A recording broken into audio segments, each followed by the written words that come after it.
This is where the fun begins.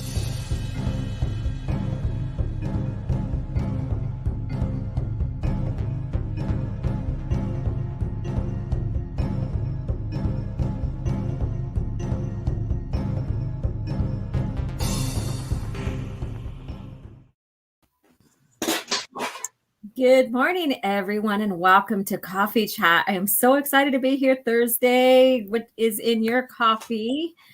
What are you having to drink here? And Stig, so what are you enjoying? Pepsi Max. Pepsi Max. I haven't had something like, well, I haven't had soda for a very, very long time, probably like 16 years now. So I barely remember Pepsi Max. So. Is it a dietary one, like, or is it a like? No sugar in it. Oh, okay. So, cool. So, awesome. And then we have Lady Toriel in here. And good morning, Lady Toriel, and everyone in chat. Good morning, one and all. And then she is having ginger tea today. That sounds really good. Really, it does. Yeah, that actually does sound good. Mm-hmm. She's an elf. She's supposed to drink stuff like that. Yeah. And then we have Joseph Wimp, green tea. Ha ha ha. How are you at Lady Toriel? So yeah, so he is enjoying some green tea. And Jock Nerdy's here. Good morning, Jock Nerdy.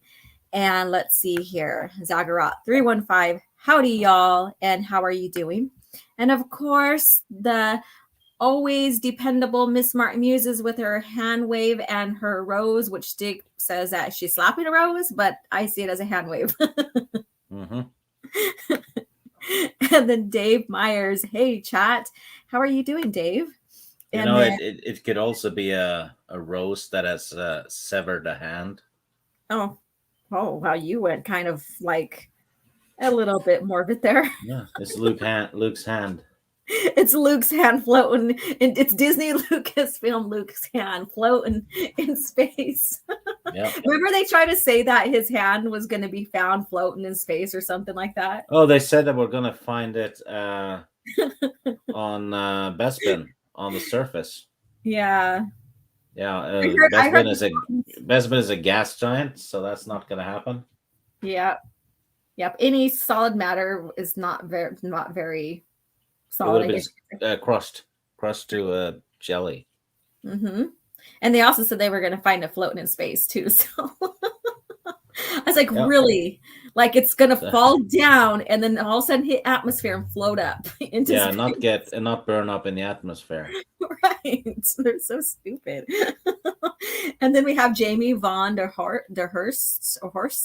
Hey everyone, and how are you doing? And let's see here. We have, he is saying, or he, I am going to enjoy Brazilian dos do prana beans in region. Pour over coffee this time. Brazilian doce do prana. Sorry if I'm butchering that.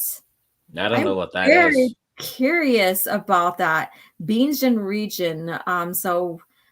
So it must be from Brazilian coffee, or something like that. So please share. I'm like intrigued to see what you are enjoying, like exactly what that is. So share for all of us to know what that is. That sounds very, very, I'm very curious about that. It's intriguing, very much intriguing. So yeah. So again, everybody, welcome to Coffee Chat. And Stig, how are you doing? I'm doing quite well. Nice. Good to hear. Yeah, was was on your channel last night for the review. Yeah, which was fun, and yeah, here I am again. Yeah, here you are again. You're such a you're such a good co-host, and I enjoy having you on Coffee Chat and even on literature review and what have you. So with this coming Thursday. And possibly the Thursday after that, Stig will be out of commission for a little while. So I'll be hosting by myself Coffee Chat. So maybe. Yeah. So that's it. So we'll find out, what's going on, like if he's gonna have to be out or not. So that's just what's going on in the future. So but other than that, everything's all well, and I'm glad to be with you guys here. And we do have some fun things to share with you before we get into the comic here. So Stig shared this with me and a few others last night, and we've always been talking and updating like what epic collection's coming out next and when. So this was shared as well, and so they have. You can go ahead and talk a little bit more about this, Stig. Well, this one is incomplete because they're saying that they will be released monthly from May to August, which the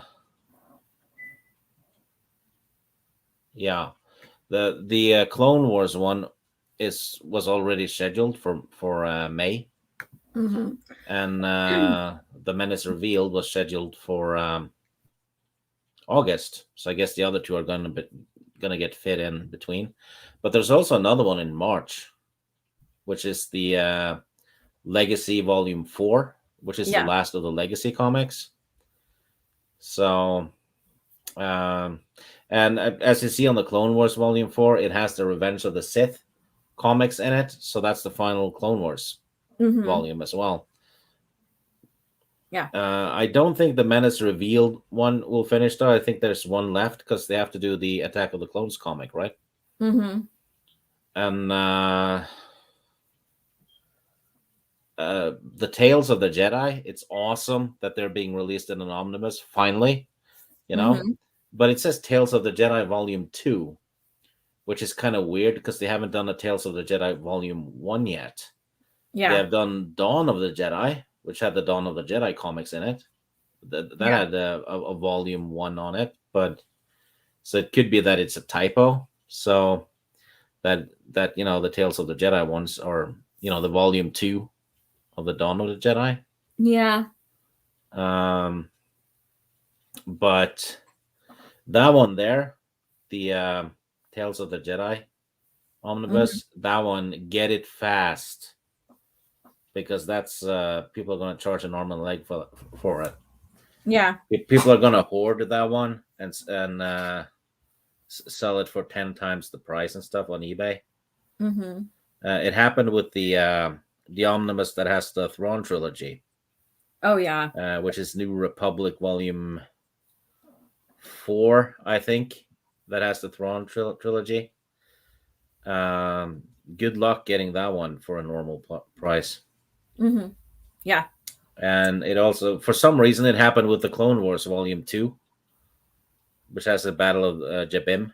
Yeah. People are charging over $100 for that one. Yeah, that's the trend. If it has like some very popular or favorite comics, they will do that. I'm glad that I have some already, but yeah, I'm in that boat now where there's a couple I need that are, people are charging an arm and a leg for, and I'm like, damn, and you need to send me a list of the ones you don't have, because I come across them now and again for cheap. I'll get on that here soon. So we have Miss Martin Muses, hello one and all. And those who are jumping in, because I see that I have a lot of people jumping in right now. What is the beverage you're enjoying as you come in and chat with us in the chat here and participate? I'm enjoying right now. I'm not coming on the screen today. I didn't sleep very well last night. And so I'm just still in pajamas and messy hair, bed hair, all that. Or bedhead is what you would call that.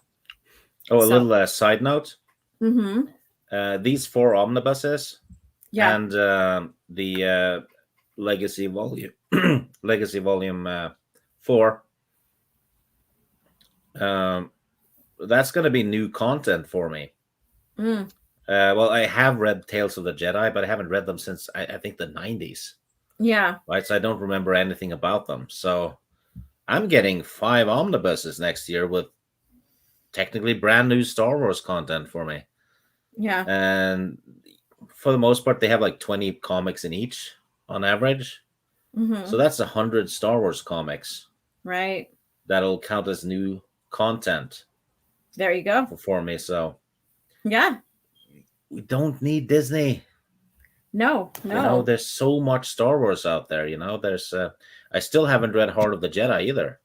Mm. And there's still a bunch of EU books I haven't read. So Yeah. it's going to be a decade till I've read everything. Yeah. And that's true though. And that's what, like you, Tim, I've said it a little bit, but once you get started in the EU, wherever era you start in, and you go through and read, you're gonna have a lot of content to get through without missing a beat. And by the time you're finished with everything, even watching the movies and stuff like that, you could start over if you wish, or take a break and then start over later on. And it's a fun journey. It's a fun journey. There's over 1,000 comics. Mm-hmm. I mean, the old Marvel comics, they have 108 comics just there. Mm-hmm. And there's also probably 40 video games. Mm-hmm. Granted, not all of them are story based, right? There's a bunch of strategy games and space simulator games and stuff. Yeah. But at least 10 of them are very story based. So there's that too. Yeah. There we go. Scott Johnson, he's enjoying water while he is watching us today. So, well, that's a good choice. Water is always great to start off with before you start drinking anything else. Raj H, my coffee mug is empty. I'm so sorry, sir. You need to go fill it up. And then Miss Martin Muses, I have maple pecan coffee in my cup. The empty one sounds better.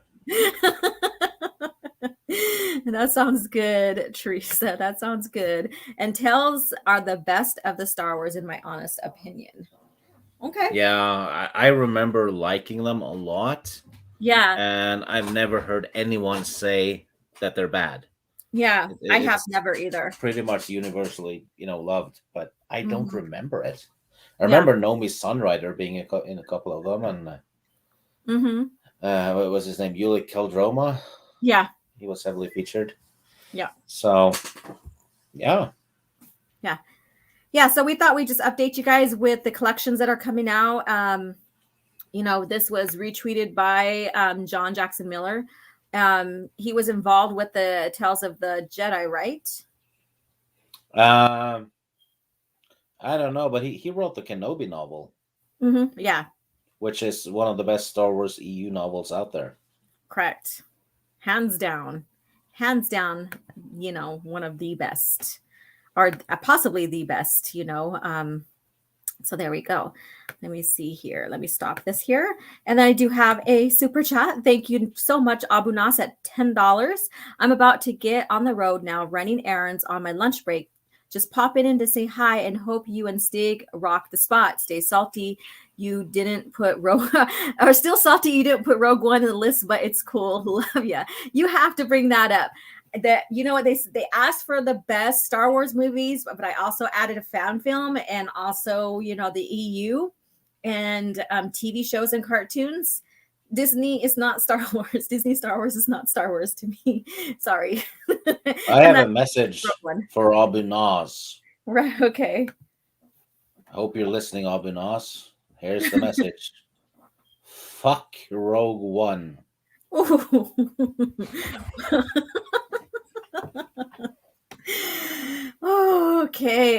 Okay. Let's see here. And Scott Johnson Couture. And then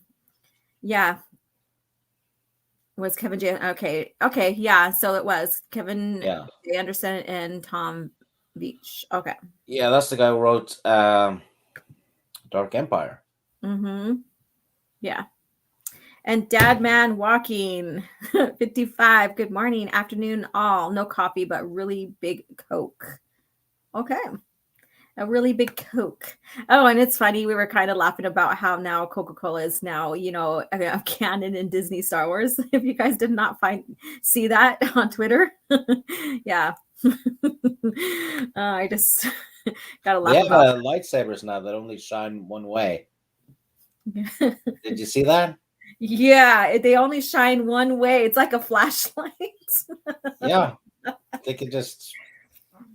it only shines one way now.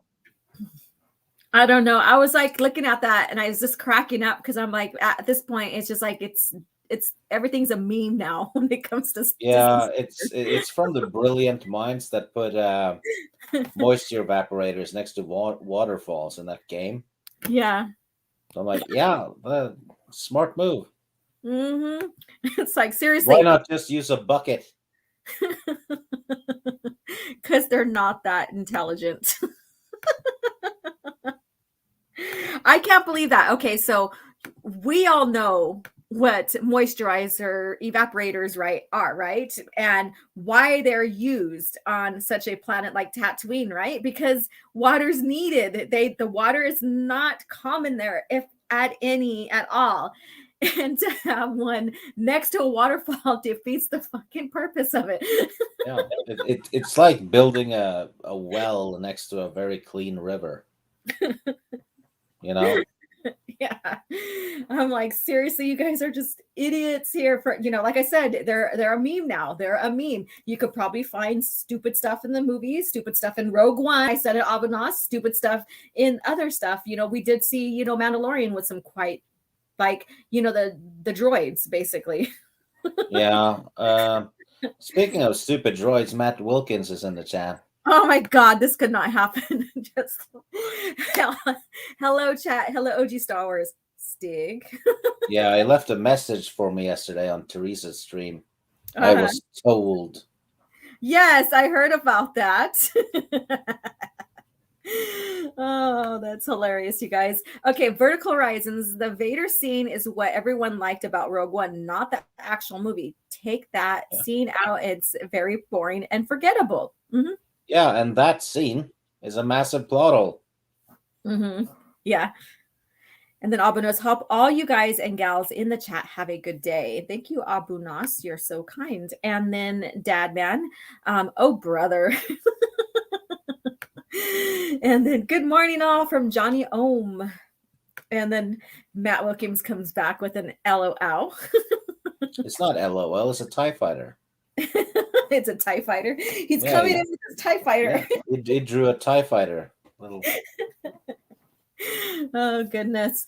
Yeah, so you guys, I love all you guys in the chat, and I love Stig's and Matt Wilkins interaction. You guys are all fun. Thank you guys so much for the laughs. I need it. Let's see here. Solo Assassin, after Vader's scene, everyone had to have one from Maul to Luke.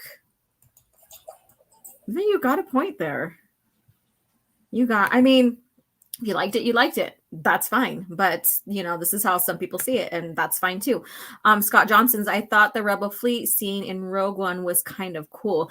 You know what? The fight above Scarif, like with the TIE fighters and X-Wings or the X-Wings, that all came from A New Hope. That was all cut scenes from New Hope. So they refurbished some of that. So that's why it was good, because it was cut scenes from something that was actually good. Let's see here. And then, for some reason, they didn't have Wedge. Where was he? Right. He should have been in there. He should have. By that time, he should have been in there, right? Like, right. Well, okay. What year or when did Wedge fully begin? Well, this is Disney canon, though. Yeah. In Disney canon, he's not even a smuggler. He's a former TIE fighter pilot. Yeah, that's right. Instead of someone who lost his family and stuff to pirates and a girlfriend to the Empire, who once came in because he's sick and tired of the state of the galaxy, right? So. Matt Wilkins says, what are you dressing up as for Halloween? I have not decided yet, really. Oh, I'm going to put on a bunch of women's clothing and dress up as Wilkins. Oof. Burn. Not entirely, but some, yes. Yeah. He must be talking about that rogue, the Scarif scene. But they still did use it. Then that's what made it really good. It's kind of... they could have avoided that gaping plot hole, because Vader knows that the Death Star plans were not beamed aboard this ship. It was beamed aboard another ship and then carried physically. over to Leia's ship. He saw it. He was right behind. He was following the disc, Right. right? So knowing that, he should have asked Leia for the disc. Right. And there was not several transmission beamed aboard Leia's ship. That never happened, and he saw it. But they could have avoided that by having the Rogue One crew basically protect the transmission itself while it was being beamed up, right? And had Vader do a hallway scene and just butcher all of them, and maybe have him face off against Donnie Yen. Yeah, that would have been cool. Donnie Yen versus Vader, and then just have Vader kill Jyn Erso and Andor. Yeah, because then he'll make Vader as a he'd actually kill off some main characters. Make him more menacing, right? Yeah. Because with the main characters is only as good as the villain, right? And so they lacked very much so in Rogue One. All they did was kill some cannon fodder, which is what they did with Luke as well. They turned the Dark Troopers into Roger droids. So Luke just killed them like they were nothing, which kind of, what's the point? He's basically killing droids that don't even fight back properly. But if they had used the Dark Troopers as they were created, one or two of them would have killed Luke. It would have been a no contest at that point in Luke's career. He would have been dead. But instead, which is something Filoni does all the time, he uses stormtroopers and droids, faceless minions, as a cheap way to make the main characters look competent, because you could kill thousands of them, right? And it's not going to affect the story, They don't even have names, but basically he just uses minions, throws minions at the heroes, and then they kill them. And then people go, "Oh, awesome! He killed 10 of them," but they were just there to be killed anyway. Yeah. And then Matt Welcome says, to each his own, Stig. That must be about the costume. That's all he has to say. He's not denying anything. No. And then Johnny Ohm says, I'm half and half on Rogue One. There was a lot of fan service I appreciated, but then there were things that just weren't Star Wars. I think sometimes too much fan service does ruin the movie too. Yeah, and when they were escaping Jeddah, they jumped into hyperspace from within the planet. Right. Which means Star Wars 1 through 6 no longer makes any sense. Because the blockade of Naboo is pointless, because Kenobi and Qui-Gon could have just jumped into hyperspace 200 meters above the palace on Naboo. True. Which makes the blockade kind of stupid. Which also means they would never have gotten the ship damaged, and they would never have found Anakin. Because they wouldn't have had to stop at Tatooine. Yeah. Soul Assassin says, but that Filoni gonna add in his crush Ahsoka and other characters in the animated trilogy we're working on. Oh my God. All right, so let's get out of this this little rabbit hole we jumped down when it comes to Rogue One and stuff and Disney Star Wars. Let's come back into the heart of Star Wars, and that's George Lucas era. And so we're going to get into 4 and 5 of the Shadows of Their Fathers, which is basically Luke's arc in Jabim, which basically is, a mirror to Battle of Jabim with Anakin and the characters from that. So again, like I said, it's like, the actions of the fathers, what do you call it? The actions of the fathers, they impact the fathers. That they impact the future of the children in a way. So the sins of the fathers. Right. So there we go. So here we go. So this is the cover right here, or one of them. And we have R2 and C-3PO in here. It's okay. I mean, it's really, it's got a monotone to it. It's probably supposed to be that way to kind of look scary and dark, I guess. And then let me go back. Let's see. Okay, it doesn't have anything else that I can read here. All right, so now we're going back to the Battle of Jabim. So we're going back to what you call flashback, right? And so they're in the battle here, and it's Jabim 20 years before the Battle of Yavin. And so he's calling out, Nolan's calling out for his father. He's like, "Father," and then, Nolan's dad's, calling out for him. And then he's warning him, behind you. So they have a lot of action going on here. Again, if you have not read the Battle of Jabim, I highly recommend it. That's a great arc for Anakin and even the Old Republic during that time, during the Clone Wars. It is one of the most devastating battles they've been in. All right. And then, so, of course, they're in the heat of that. And then they have him come in and make your cancerous ideology die with you, Gilman. And so, he looks like he's killed and blasted him, huh? Is that No, he stabs him with a knife. Was it a knife? Oh, there it is. I need my glasses. Yep. I swear to God. All right. So he gets stabbed here. And these are this is like the beginning of the nationalists, I guess you can say, of Jabim. And if you don't know it, you have the rebels and you have the nationalists of Jabim. I guess his father was on edge. They weren't having such a slicing good time, were they? So no, cutting edge technology back then. Yeah. And so we have Nolan, cradling his father, and of course, we see a lot of, vengeful hatred type of expression going on there. And then, so now, and here he is again in mirror to what he looks here, but he is holding on to Luke's saber. Look at that. And then, so he says, "I should have killed you when I had the chance, Thorn." So his name is Thorn. I forgot. You know what?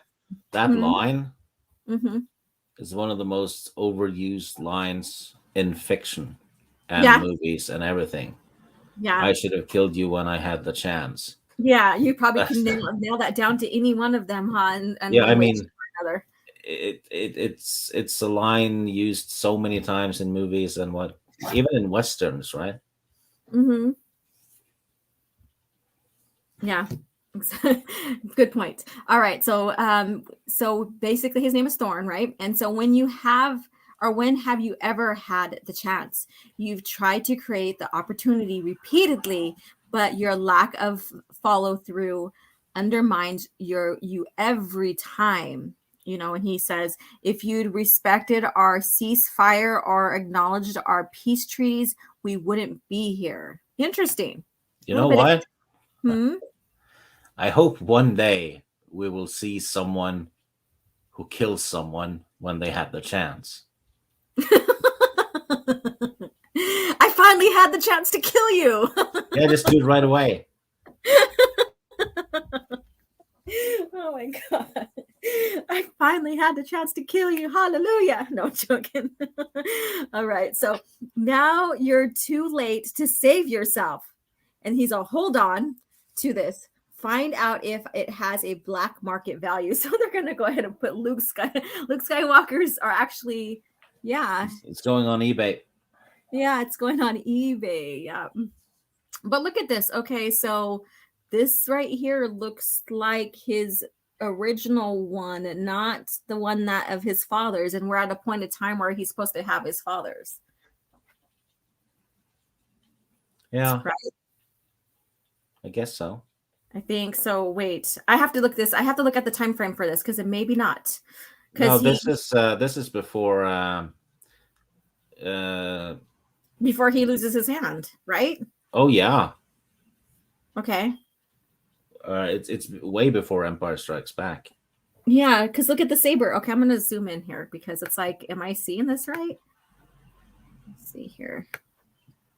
Yeah, look. No, it's Anakin's.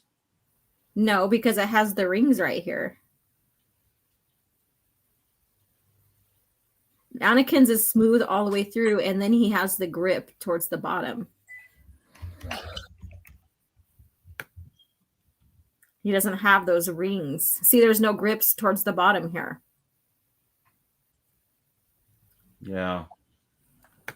Interesting. Okay. Well, anyways, not to deflate the story or anything like that. All right. So now they come in. It's absolutely not Anakin's lightsaber. Mm-hmm. Yep. Okay. Well, shit happens. Stuff happens, you know. There's a little continuity issue there, but it's tiny. And that happens. You know, I never said that the original EU was perfect or flawless or anything like that. Like some people have said that I've said or indicated. I have never, you know, and when I spot things, I give attention to them. Like, hey, look at that's not right. You know who he looks like? What? The guy with the goatee. Oh, okay. He looks like the guy who turns into a dog on True Blood. Oh. Have you seen True Blood? Yes. Yeah, it looks like the guy who turns into a dog. I'm gonna have to go back and look at the pictures then. But I have seen it. I know what you're talking about. Okay. Yeah. Interesting. All right. Okay, so let's move on. And it says peace treaty. Your version of peace entails rounding up your enemies and performing public mass executions. You forgive us if we were not interested in negotiating that. You know, so he's, you know, questioning his motives, basically. That's what's going on here. So they're having their back and forth. You know, of course, Luke Skywalker is here too. And these last two ones really gets interesting. So you're arguing semantics, Nolan. Peace is an absence of opposition. He says that it's the same principle you lead your men by. You're just on the wrong end of it now. You know, so he's, you know, really, you know, they're really having their back and forth here. And then he goes to talk with Luke. You're one of the Alliance's ambassadors, I presume. The rebellion must be worse off than I thought if they're sending children out as recruits or recruiters. What's your name, boy? And then so Nolan goes on to talk to him. Leave him alone. He's just a pilot. The real rebel leaders slipped past you, and you're probably off, or they're probably off world by now. You know, so he's gonna find out who he is.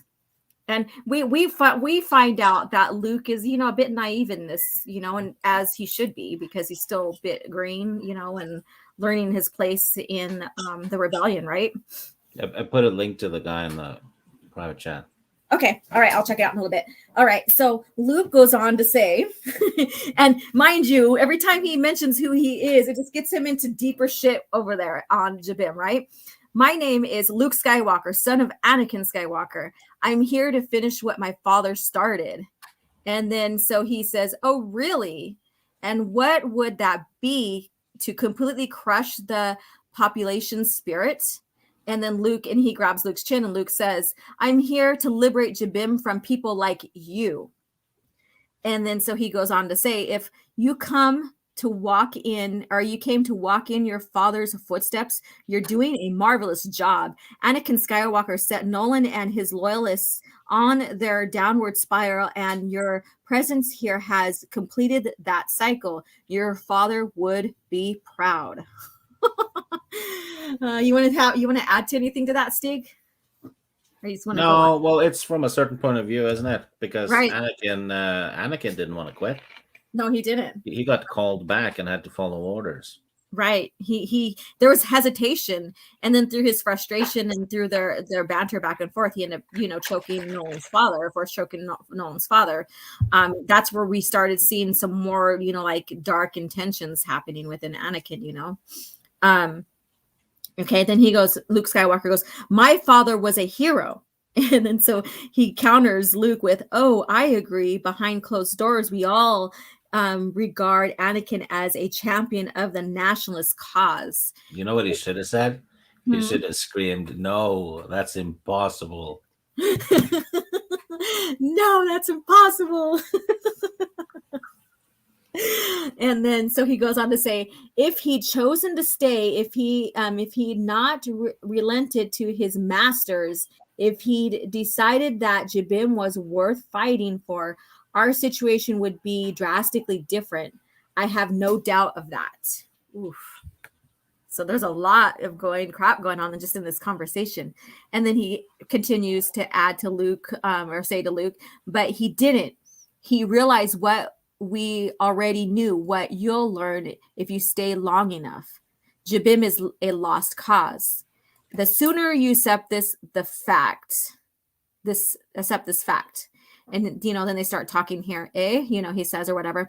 And then he goes on to say, well, Skywalker, you must really be worth something to the Empire. Lord Vader himself is en route. And Luke Skywalker's eyes get big. Look at him. He's like, what?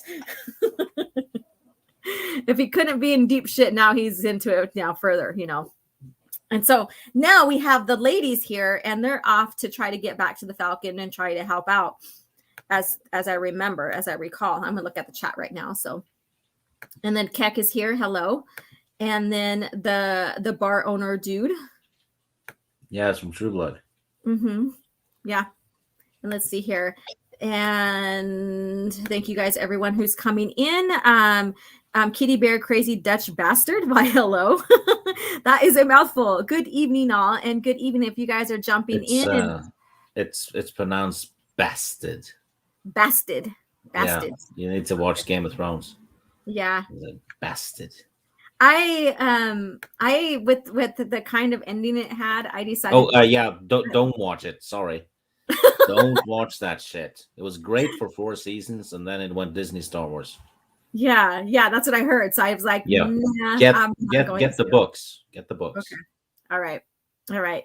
And then, so if you're jumping in and participating and supporting, and just share what you're enjoying, what you're drinking, and say hello, and and chat Star Wars, and add to the further discussion about this comic, and if you have any questions, feel free to ask questions. That's what we're here for.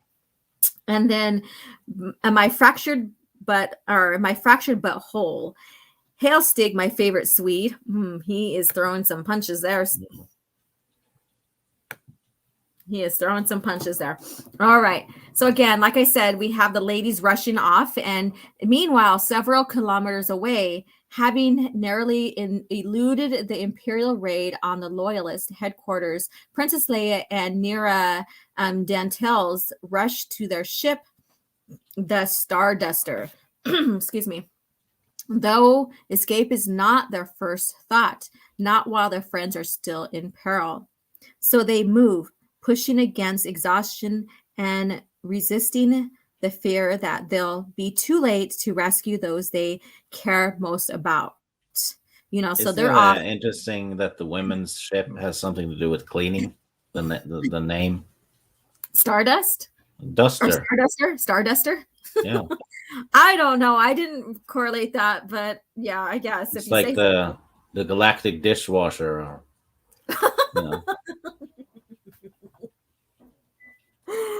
Oh, okay. All right. So they say, so Nira says, this is worse than I expected. So there we have. So we have 2 strong female characters that are trying to find a way to save the rest of the crew, the rest of their friends. Wow. What a concept, right? I didn't know it existed, because I was told otherwise, that, there was no strong female characters. All right.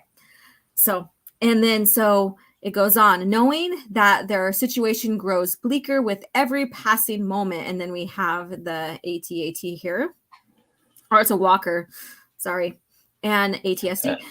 Here's a thing. Okay. They're level with it, right?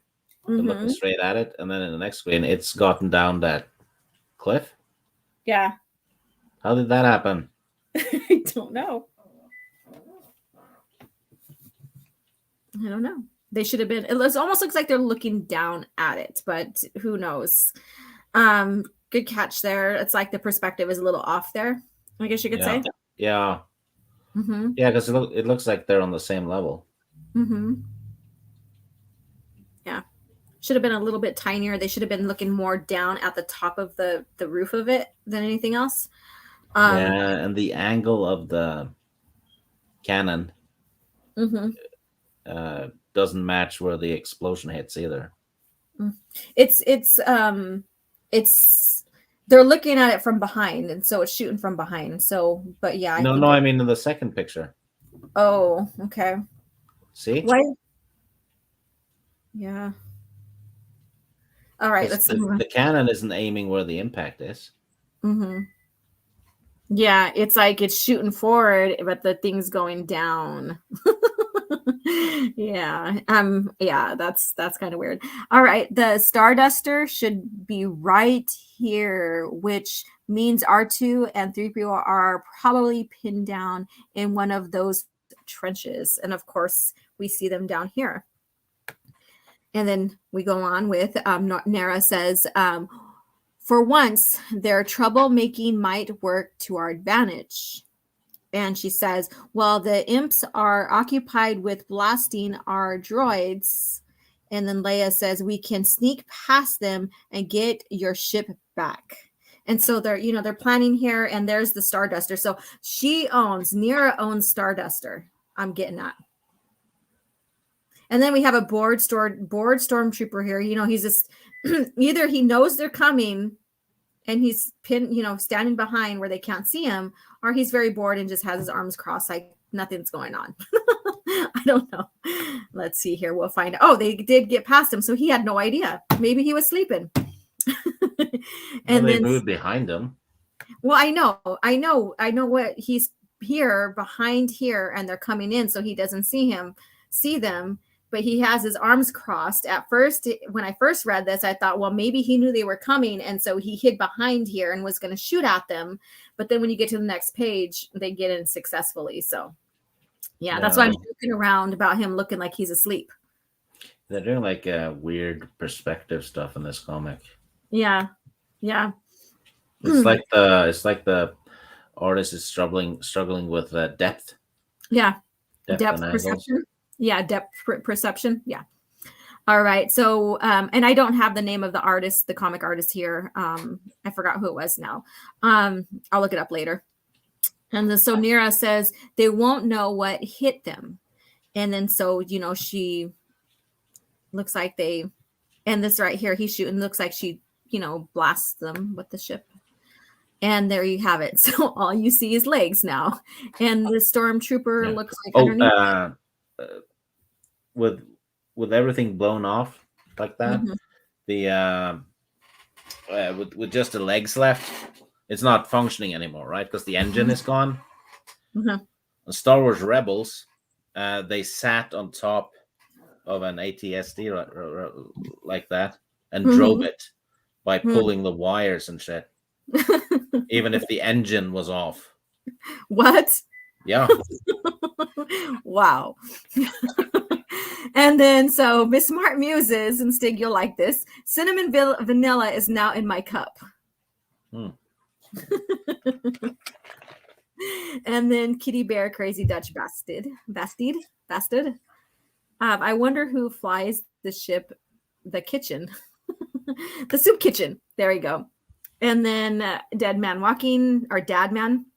Great stuff. Got to go back to work, though. Until next time. Yes, just catch us on the replay.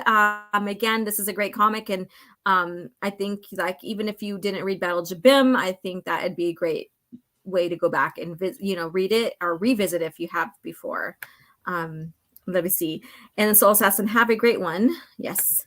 And then Miss Smart muses, there's a pun in their summer, depth. Yeah, you just have to dig around and find it. right.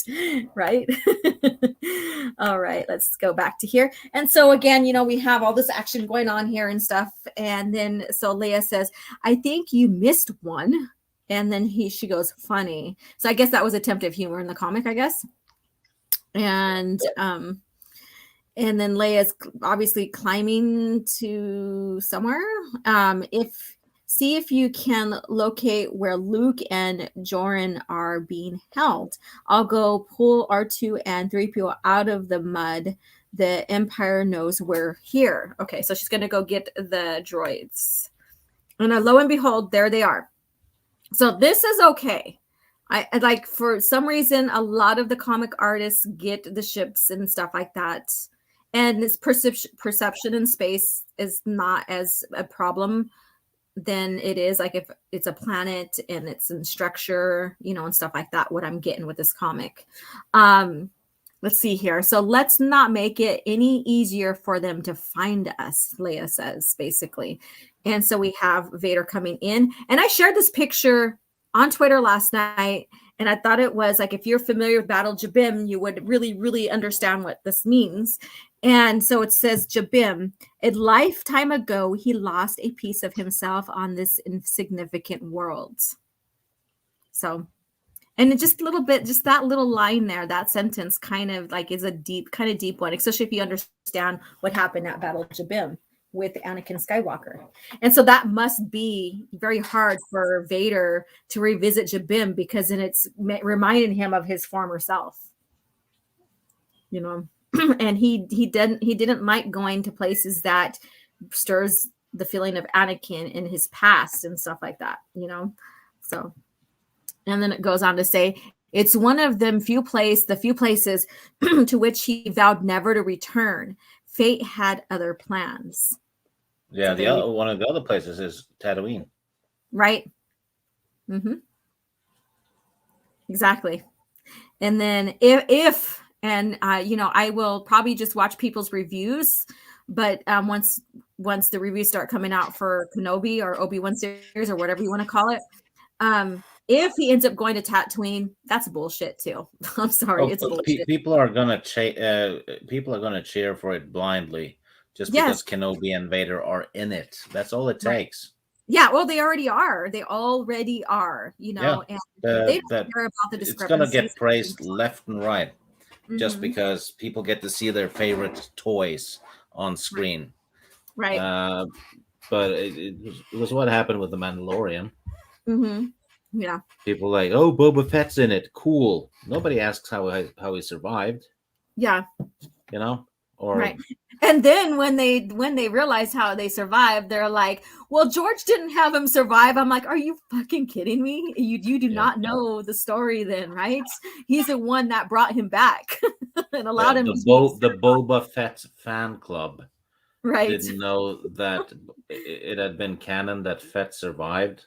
Mm-hmm. Since the 80s, and George Lucas even said so. Right. He said everyone knows Boba Fett survived the Sarlacc. That's what he said. Mm-hmm. And he brought him back because the fans loved him so much.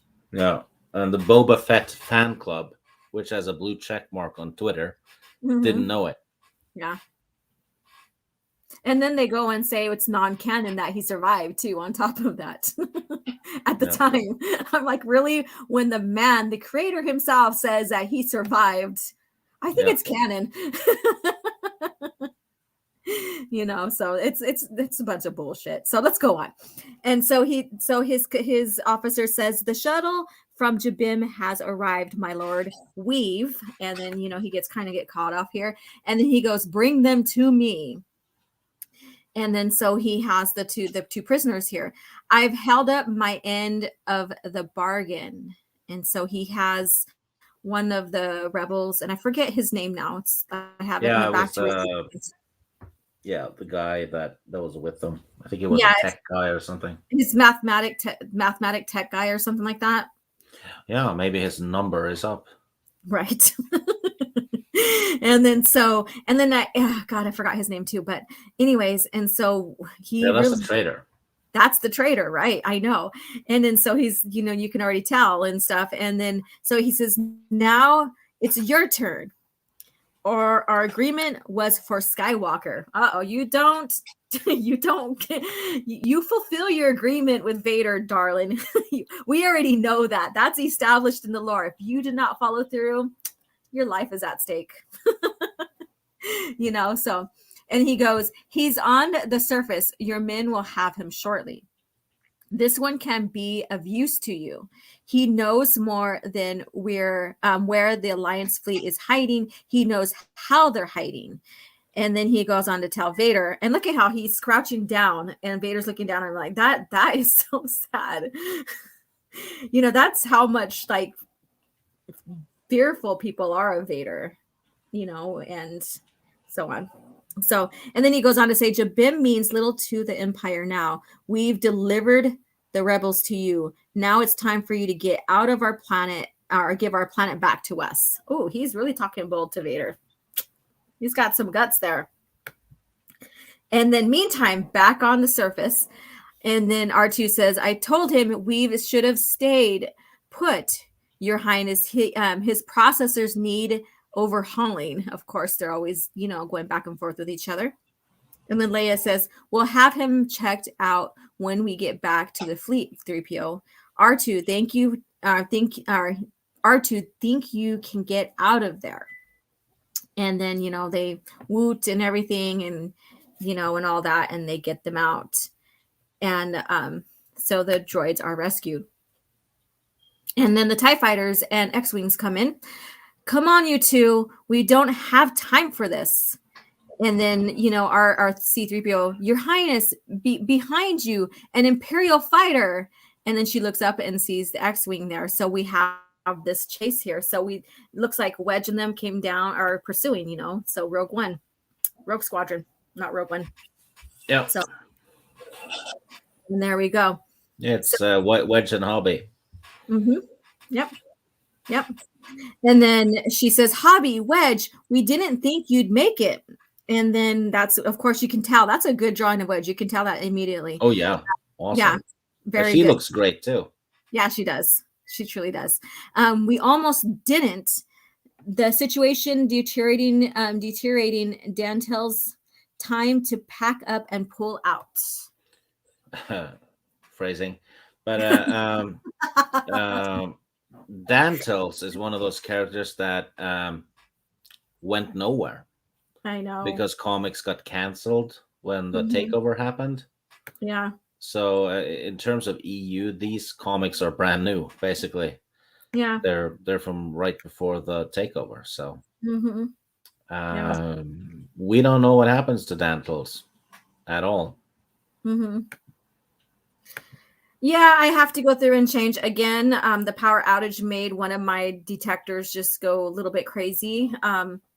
It's not bad, but my chair is squeaky too. So if you're hearing something squeak, it's my chair as well. When we had that power outage with the wind that I shared with you guys on Twitter and stuff, the wind did it. The wind did it. Boo. But one of them flatlined for a little while. It was like, so I have to take care of something in there. Okay, Soul Assassin, but Stig, Filoni officially made the Fets into Mandalorians. Laugh out loud. Yeah, and then he made him not Mandalorian again. Yeah, and he can't make up his mind, right? Yeah, and Chow, she's the one that's doing the Book of Boba Fett, right? It's not Filoni. The thing is that I still don't think that he will be honored as we known him because it's Disney Star Wars. They're going to go the direction that Disney Star Wars or Disney Lucasfilm wants them to take it. So he's not going to be honored. And obviously he's not, because he's out for revenge. He was vengeful to a point, but he wasn't a vengeful person. I'm going to laugh if they have Alden Ehrenreich show up as Han Solo. Oh, people are wanting that. Yeah. I seen it going down just like the last couple of days. We hope we get Alden back as Han Solo and blah, blah, blah, blah, kind of deal. And I'm like, really, during that time, it should be more or less like Harrison Ford, looking like Harrison Ford during that, like the OT time. So that wouldn't still make sense. But they'll probably, do CGI a face over or something like that. I don't know. Yeah, it's going to look like Han Solo from the Battlefront game. Yeah. And so Assassin, power outages must have been common last night. A bad storm took mine out and it just got back 20 minutes ago. Wow. Ours was like a couple of days ago. And like for the whole morning it was out. And then throughout the day, the winds were so bad. It's like it was like almost looked like fog out there from the dust and stuff. And so it was, and our power was fluctuating and all that. And then Jock Nerdy, I won't watch this. He's probably talking about the Book of Boba Fett. And Soul Assassin, Disney Star Wars is just KK and Filoni trying to rip off Guardians of the Galaxy. It kind of is. And then Miss Martin uses PS5 Han Solo. Yeah, PS4 really. PS4. What did I do there? Why is it? Oh, there we go. Can you see it? Okay. All right. So here we go. So Wedge has landed, or they have landed, both Wedge and Hobby. And they're like, shortly, now we can't just leave the Jabim to die like this. You saw those slave ships landing. It's worse above the planet, believe me. So they're they're reporting back to Leia, and she doesn't want to leave them, but they're also telling her the situation. And then so Wedge says, there isn't much the Starduster had a or let me rephrase that. There isn't much the Starduster and a pair of X-Wings can do against the Imperial Armada. We're lucky we made it this far.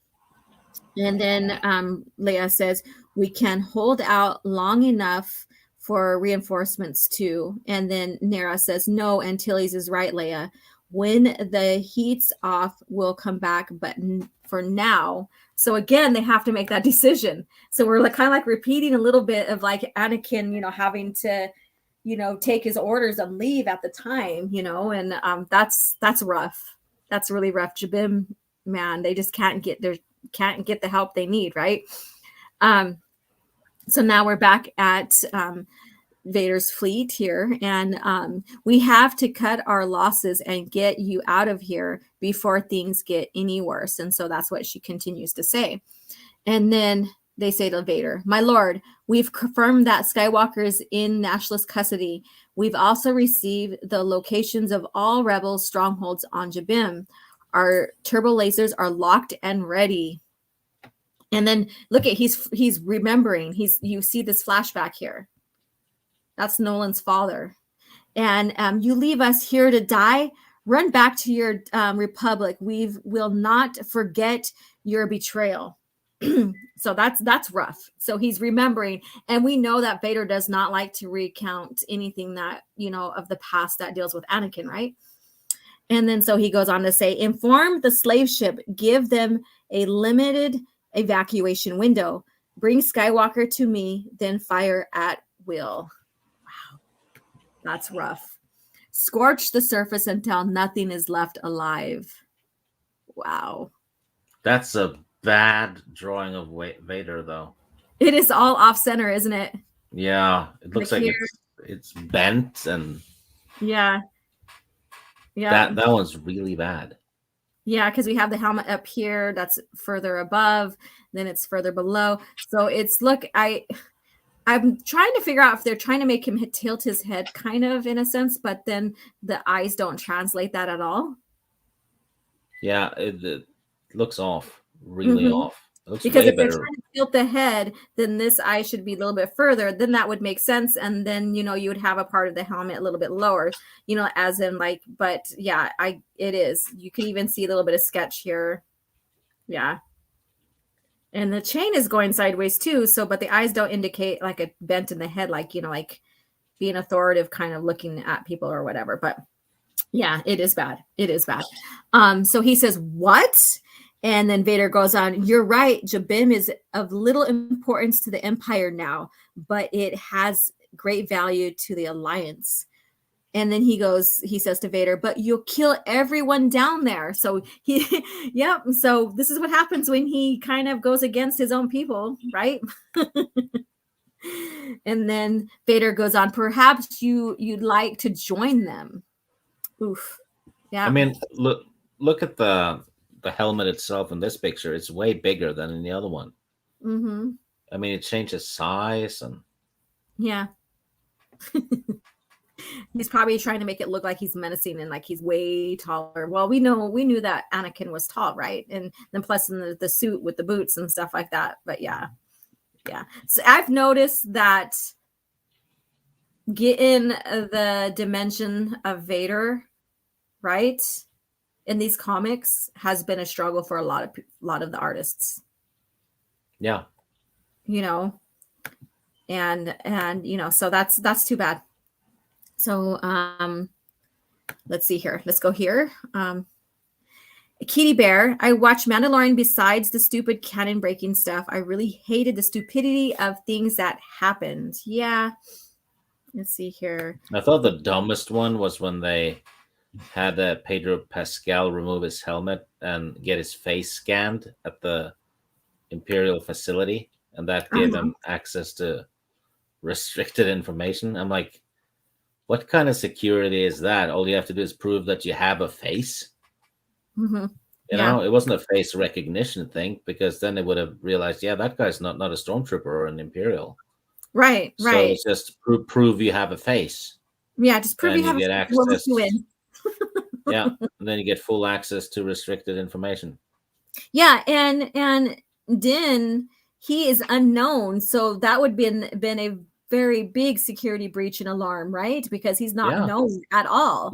He's not in their Imperial database as one of their officers that should have, access, clearance, security clearance.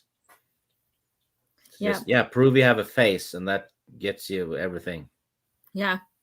Back in the old days, R2 had to hack information from terminals and stuff, but all they really had to do was have Han Solo scan his face, and that would have done the same thing. You notice that there wasn't any face scanning in, like in the OT and stuff, like you said, R2 had to, go and get into the computer database. Yeah, there wasn't face scanning in any Star Wars movie, not even the sequel trilogy, I think.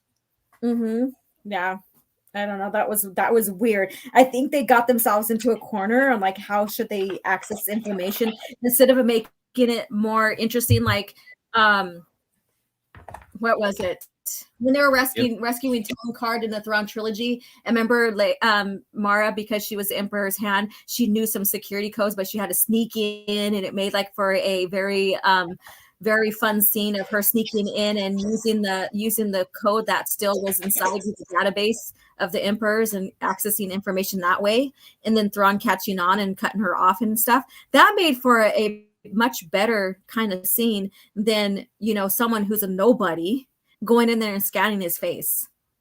You could have made had that scene make sense so very easily, because they said it was an old facility, I think. So if it was an old facility, all they had to do was have Boba Fett scan his face, because he looked like the old clone troopers. So, one of the clone commandos and stuff might have had clearance, right? Because the clone troopers were loyal. So that would have made sense. Scan Boba's Fett because he looks like the clone troopers. Yeah. Right? But no. That was right there in front of his friggin' face, too. Literally, and I'm unintended. That was in front of his face. He had an opportunity to use a clone that's Boba Fett for that kind of scene, right? Yeah, it took me 30 seconds to fix that plot hole. All I did was just think. Nothing fancy about it. Just. It's like, here's your sign. Oh my God.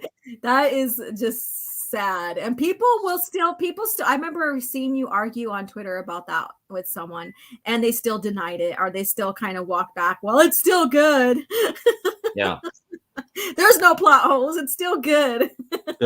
First they say there's no plot holes, and then you give them like 4 or 5 plot holes, and then, well, it's better than the sequel trilogy. Or the OT broke a lot of plot, or blah, blah, blah, because, and then they go on like how George did last minute changes for the show through the trilogy. And I'm like, those are not plot holes, or they're just last minute decisions. I mean, people are saying it's a plot hole because he changed the first draft of the story. I mean, everyone does that. That's a writer. You do several drafts. Yeah. I mean, even in the Indiana Jones movie, they were supposed to have a fight with Indiana Jones and the guy with the 2 sabers. Yeah. But they changed it and had Indiana Jones to shoot him in the head. So by their logic, that is a plot hole too, because that wasn't in the original script. So what? I don't know. They're just trying. They are straw manning and using other various fallacies to make the trilogy they like stand out and be much better. And we all know that it wasn't planned. Well, You know, there's straw manning is one thing, but that there is just dumb. I mean, well, straw manning is stupid, anyways. I mean, a writer changing his story as he's writing, if he comes up with a better idea, it's been done in pretty much probably every novel out there. Yeah. You know, you make a draft, you know, like a little blueprint, and then you follow it, and then as you're writing, you're going, "Oh shit, it's better if I do it like this," right? Yeah. But if you do that, that's apparently a plot hole now, because you didn't stick with your very first draft. So editing is apparently a plot hole. Yeah. Right. And Soul Assassin says, I hear it's the reflection that's hard when drawing Vader for artists. It can be. I love doing reflections. All it is as an artist, when you're applying, as an artist, you're applying shapes down to make the character, right? So that's all it is shapes. And then like color down. So a reflection is just a very lighter color or brighter color of the color that we initially see. Like we see here on Vader's head, you know, it's initially black. And then when you get into the shiny part, the reflection part, then you add white into that color, or maybe even a different color, depending on what color it's reflecting. Like up here, it's reflecting red a little bit here. Yeah, so, and that's all that is playing with color, getting the color right, getting the shapes right, and that's it. So who knows? I mean, that's just how I see it. And maybe that's why I'm successful in a way with my stuff. You know, but basically that's the gist of it. Art is just laying down shapes and colors, you know, for it to make sense and turn it into, you know, a visual. So there you go. But that's just that's just my take on that. All right. So now we're going into part 5. So the last one of the series here. And I hope you guys been enjoying the series.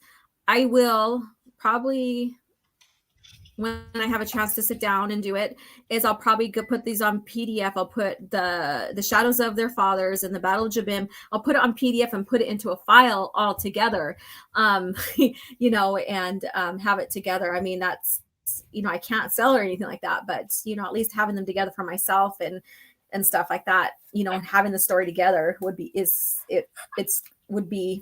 a good thing, a great thing. You know, there are good stories together. All right, so we're going back to the flashback here. We're going back to the Jabim back in Anakin's time, and look at that. So they're very consistent, of course, with what had happened, because this is actually in the comic. Okay, so Jabim, 21 years before the Battle of Yavin. Blast you for proving our enemies right. And so he socks Anakin across the cheek, across the face. It's said that those who ignore the past are doomed to repeat it. And then he goes on to say, you told us you would save us. You promised to protect our families. But what of those who can't let it go? And we're seeing that. Yeah. We've already seen that. And then Anakin lets him punch him, though, because he kind of feels he deserves it too. Right. Because he's pissed. He's pissed at every Jedi out there, basically, and the Republic. Yeah. For having because he knows the retreat is wrong. Right. And that's the gist of that too, is that he does know it's wrong. And that's why, if you haven't read the Battle Jabim, go back and read it. You know, and if you haven't visited in a long time, go back and read it, because you really get into, you know, the heart of Anakin here. He knows it's wrong, and, you know, and he doesn't want to follow the orders, but he does anyways, and he goes against his every moral of his body. Really. Yeah, and it actually kind of makes it very understandable that he finally turns against them later on. Right. Because he's utterly messed up in the head, but the Battle of Jabim was a good explanation for a lot of it. Right. It's not only the worst battle they've lost in the Clone Wars, but there's a lot of morality that was lost even in Anakin because of they it. lost a pile of friends too. Exactly. It's such a heart-wrenching story. It's a great story. There's a lot of depth to it. And it's also heartbreaking all at the same time. There's so much. It's that good. It's that good, you guys. And his friends sent him away to get reinforcements. And then when he gets to the reinforcements, he's told to leave. Right. And his friends are back there, right? Right. Oh my God, yes. All right, so let's go on. And then he goes on, we risked everything for you and you leave us to die. And then it goes on, what happens to those who endlessly replay yesterday's mistakes? And then so he's holding his chin here. This is your home. This is your fight now. So that's what he says here. Again, you have to go back and read to get a lot more context. But once you know the story, then you know exactly what's going on, and what's going on in the situation. And their entire lives hanging on a single moment. So there you go. Oof, that is deep. And so we go back and we see Vader there, and obviously looks like he's remembering in a sense their future consumed by an obsession with sins. With sins past. So we see this here. And it's to follow this course is to walk a road of futility and self-destruction. My father ran headlong down this path, blinded by his anger, his journey changing him into an unrecognizable shadow of himself. Ooh. Yeah. They start to plan on, they're about to bombard the planet. Right. Which is what happened in the Old Republic too. With Darth Malak bombed Taris from orbit. Yep, bombardments, which I don't think Disney even has in.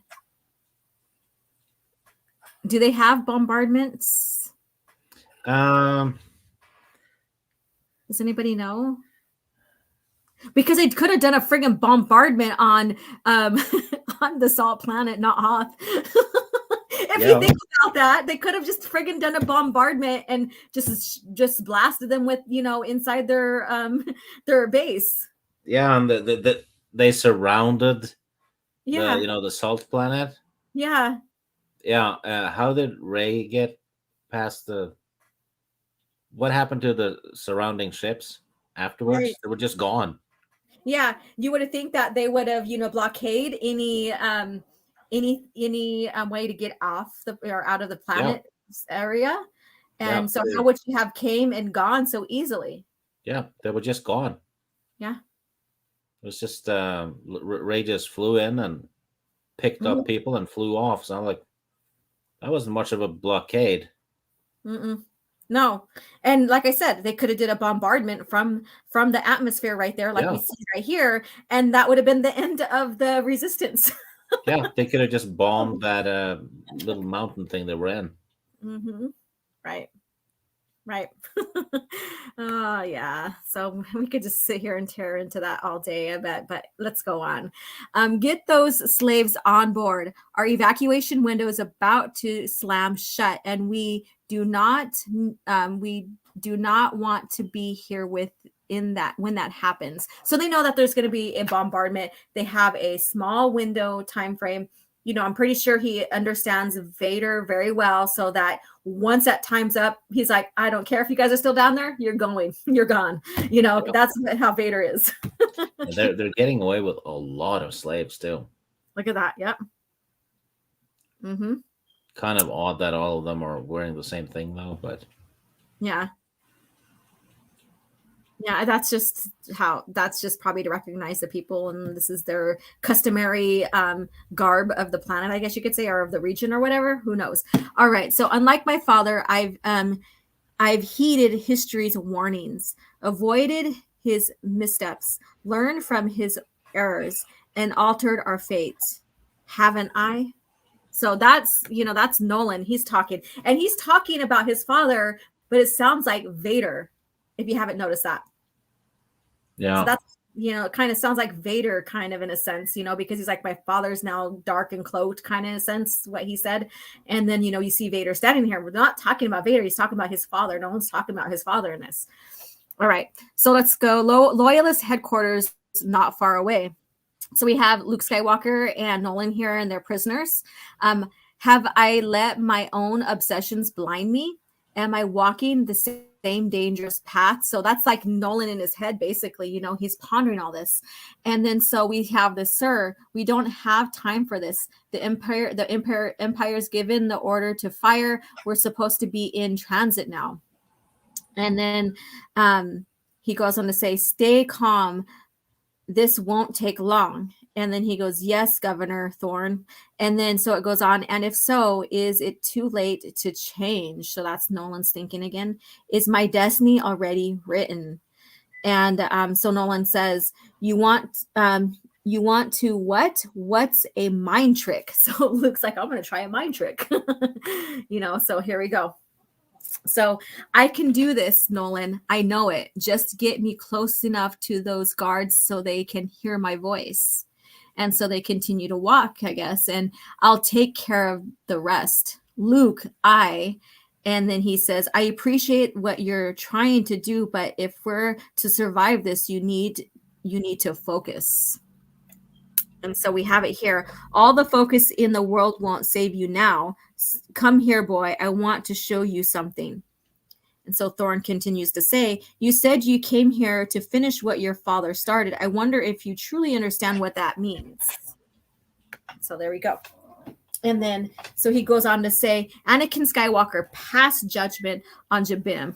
Not really. And threw us all to the rancors. Who can blame him, really? We were a pathetic backwater system with nothing to offer the galaxy except the ore beneath our feet. Yeah, and nobody on Jabim knows that Anakin was ordered to retreat. Right. They just thought he left. Right. Exactly.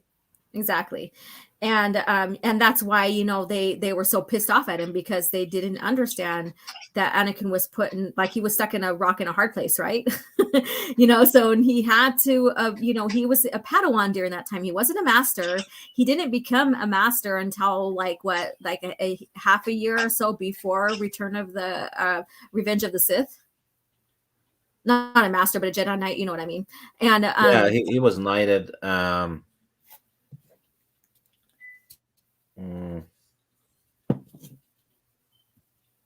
It was I think it was a year. I don't know. Mm-hmm. Yeah, like a half a year or a year before Revenge. And so traditionally in original canon, I'm not talking about like what they changed with the Filoni's stuff. No, I don't consider that at all. Yeah, the Filoni stuff didn't add up. No, it didn't. It didn't add up with the even EU aside. Mm-hmm. It didn't add up. No. Yeah, not even with how they characterize Anakin in the series. Yeah, I mean the Filoni stuff, you can actually put all the EU aside, mm-hmm. and just argue from the point of the movies. Yeah, true. Which are Disney canon now too. So his stuff doesn't even fit with Disney canon. Yeah. It's such a mess. All right, let's move on here. And so he says, our downfall was inevitable. It was only a matter of time. Anakin precipitated our destruction, and your presence has completed the cycle. That's fair enough. Line them up here. So they are planning to shoot them. And up against the wall, rebel scum, move. And then Luke says, what are you? You can't, so he's like, why, they're going to take Luke in, but they're going to make Luke watch them kill the rebels here. And then it goes on. This is the house your father built, Luke.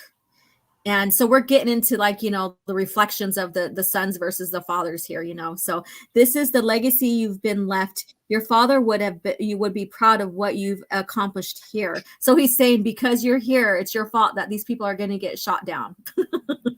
And then I'd insist that you stay and witness Jabim's final dying gas, but Lord Vader has other plans for you. Fire when ready. Kill them all. So we have that again, fire when ready. And he's like, sir, they all know that they're supposed to be boarding the ship because Vader's going to start the bombardment. And then what's that sound? Well, yeah, it's,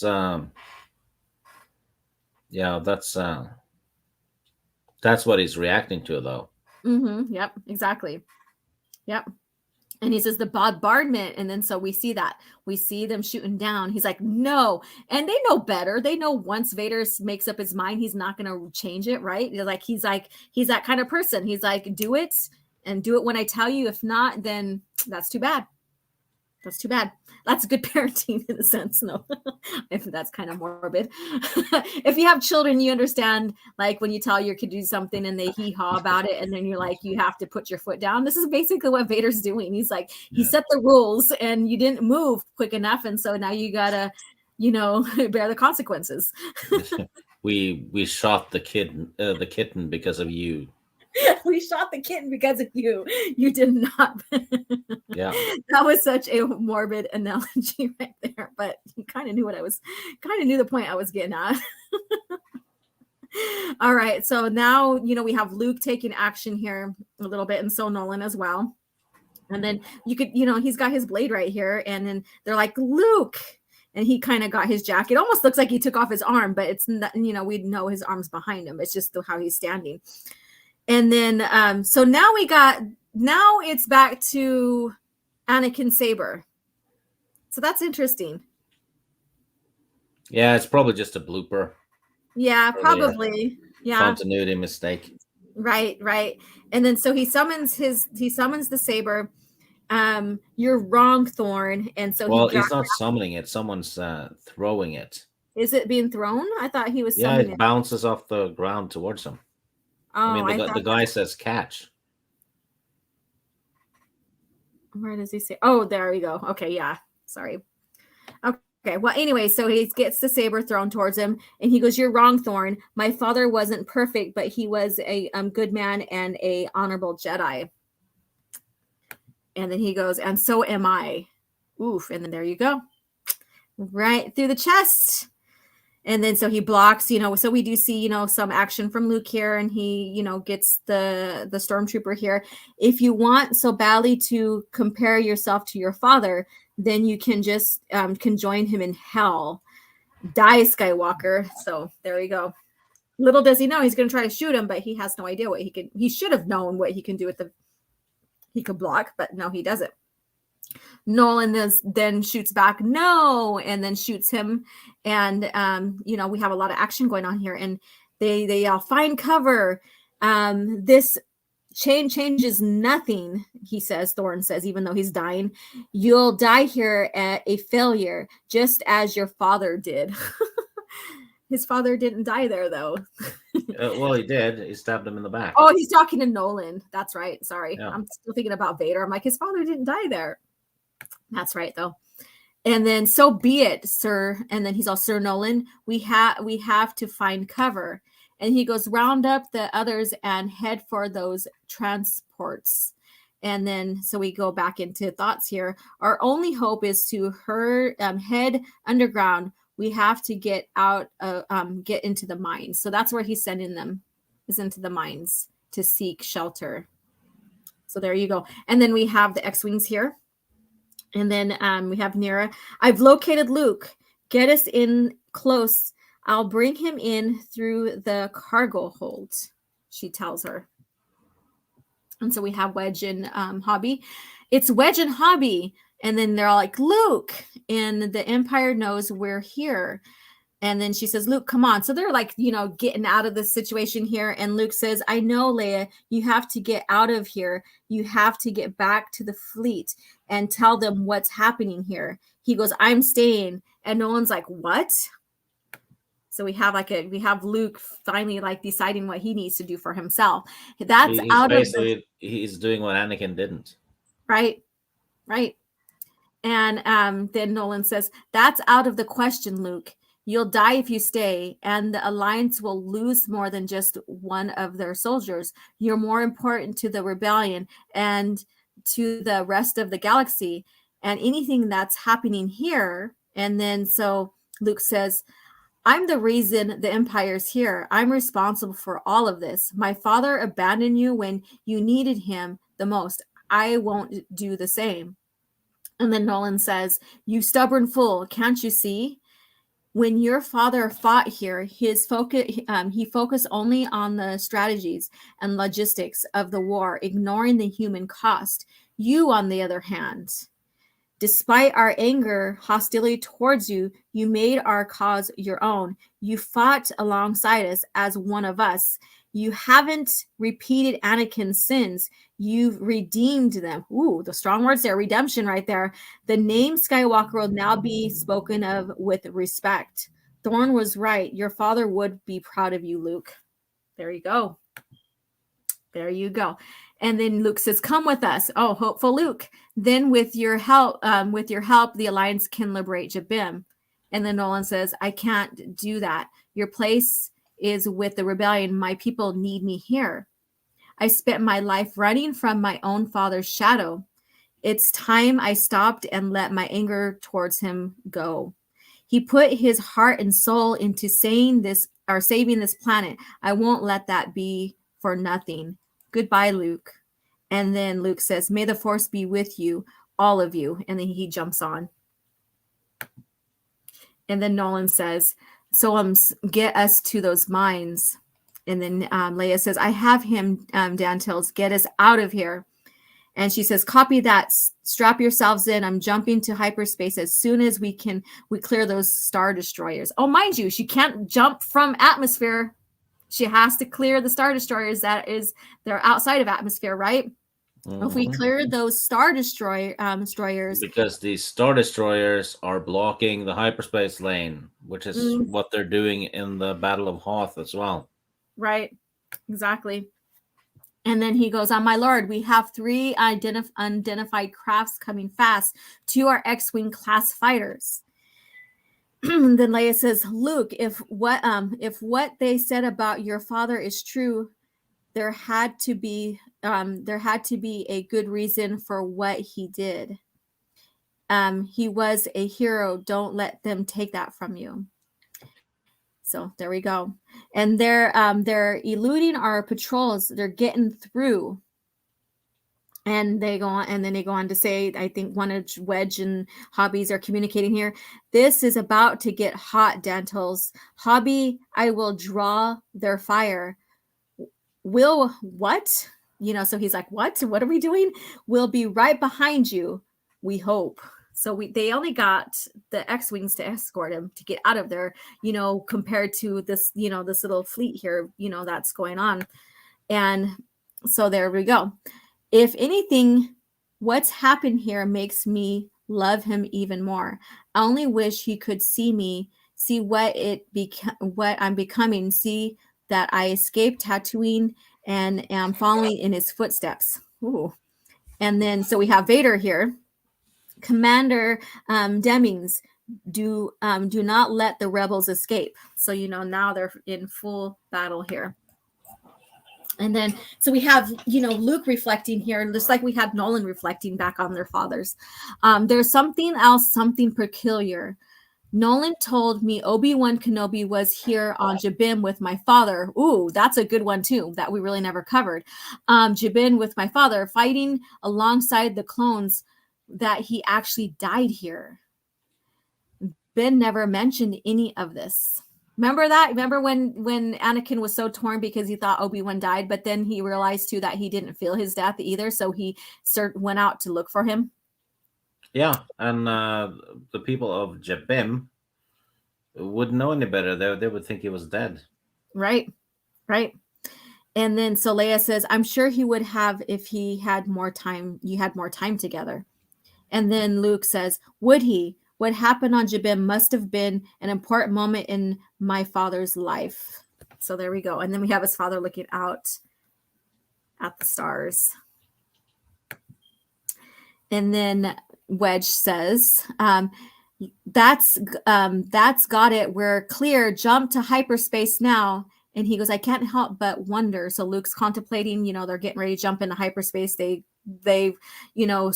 broke free from Vader and the ships and stuff. And what else did Ben not tell me?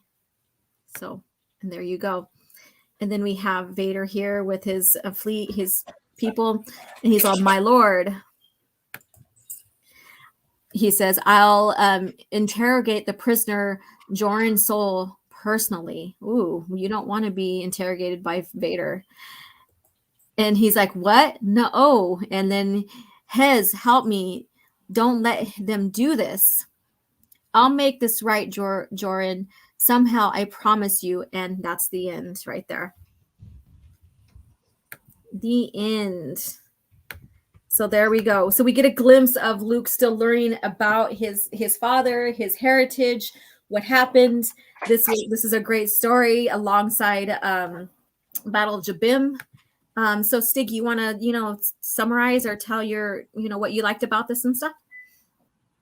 Well, it's great continuity. Ties into the Battle of Jabim, basically bridging to comic series, I guess.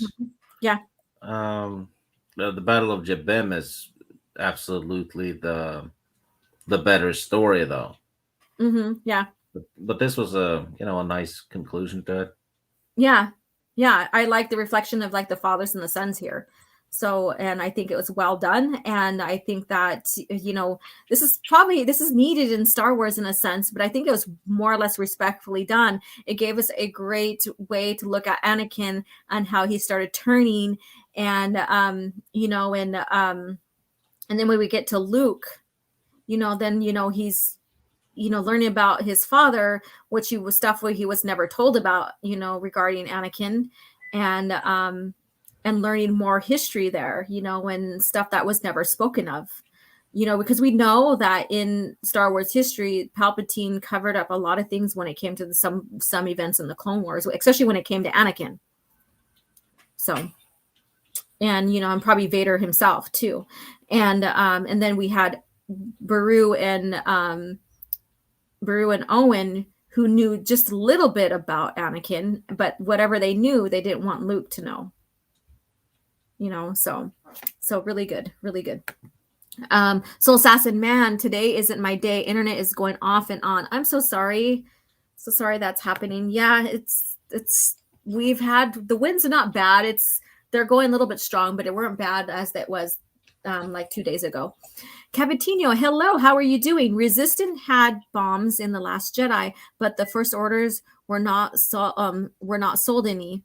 Makes one question if Millennium had a cloaking now to escape. If so, beginning of Rise of Palpatine was unnecessary. I don't know what they have going on in there.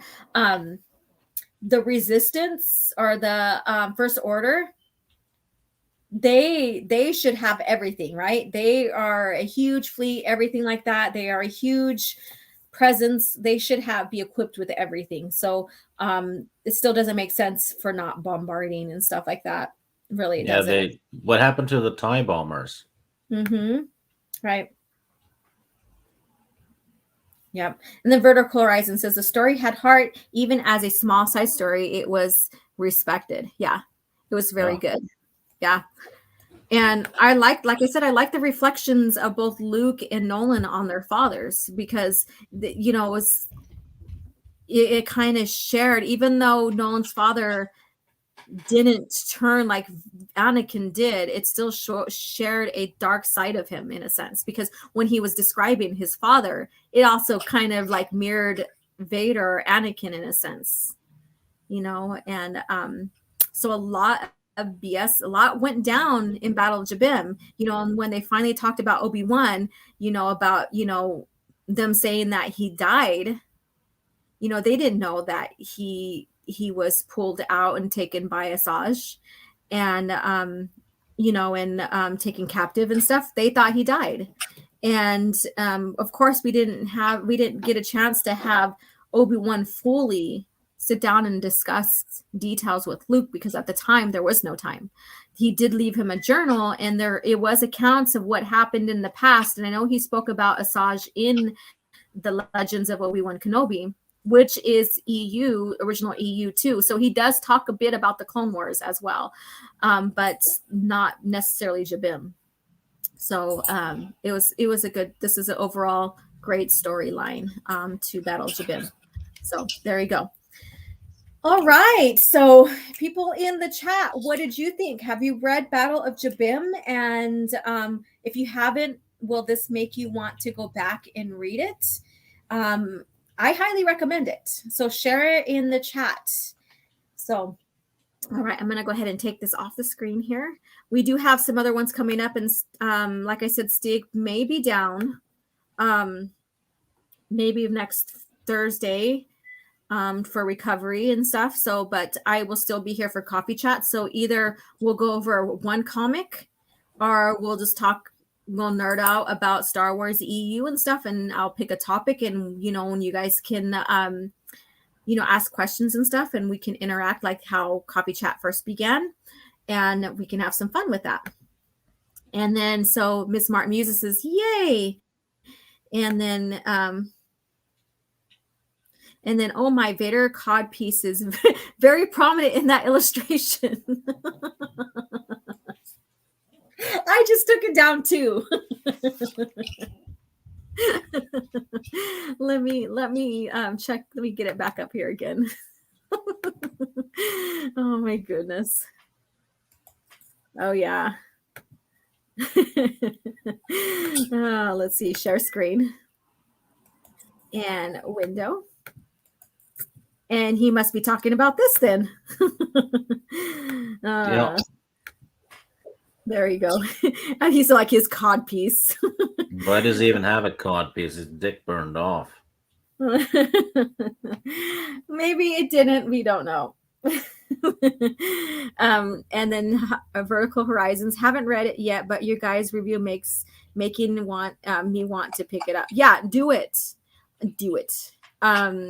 If you can find it outside the collection for reasonable price, I would suggest it. But the collection it's in is going for a pretty penny right now. So, yeah. And let's see here. The artist wanted the reader's eyes to look at his other helmet. See what you started, Cavatinho.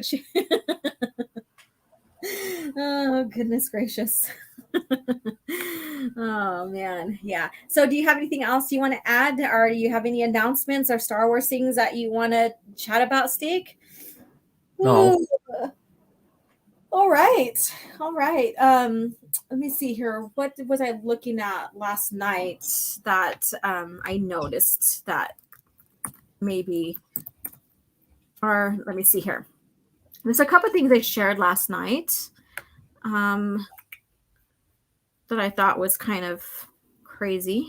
Let me scroll down. I'm looking at my Twitter right now. Dun, dun, dun, dun. There was an article I seen. Let's see here. Probably nothing important if I forget.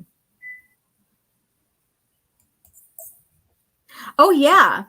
Lucasfilm rumored to be developing new Disney Star Wars series about Force-sensitive female bounty hunter. Who does that sound like to you, Stig? Aura Singh? Right.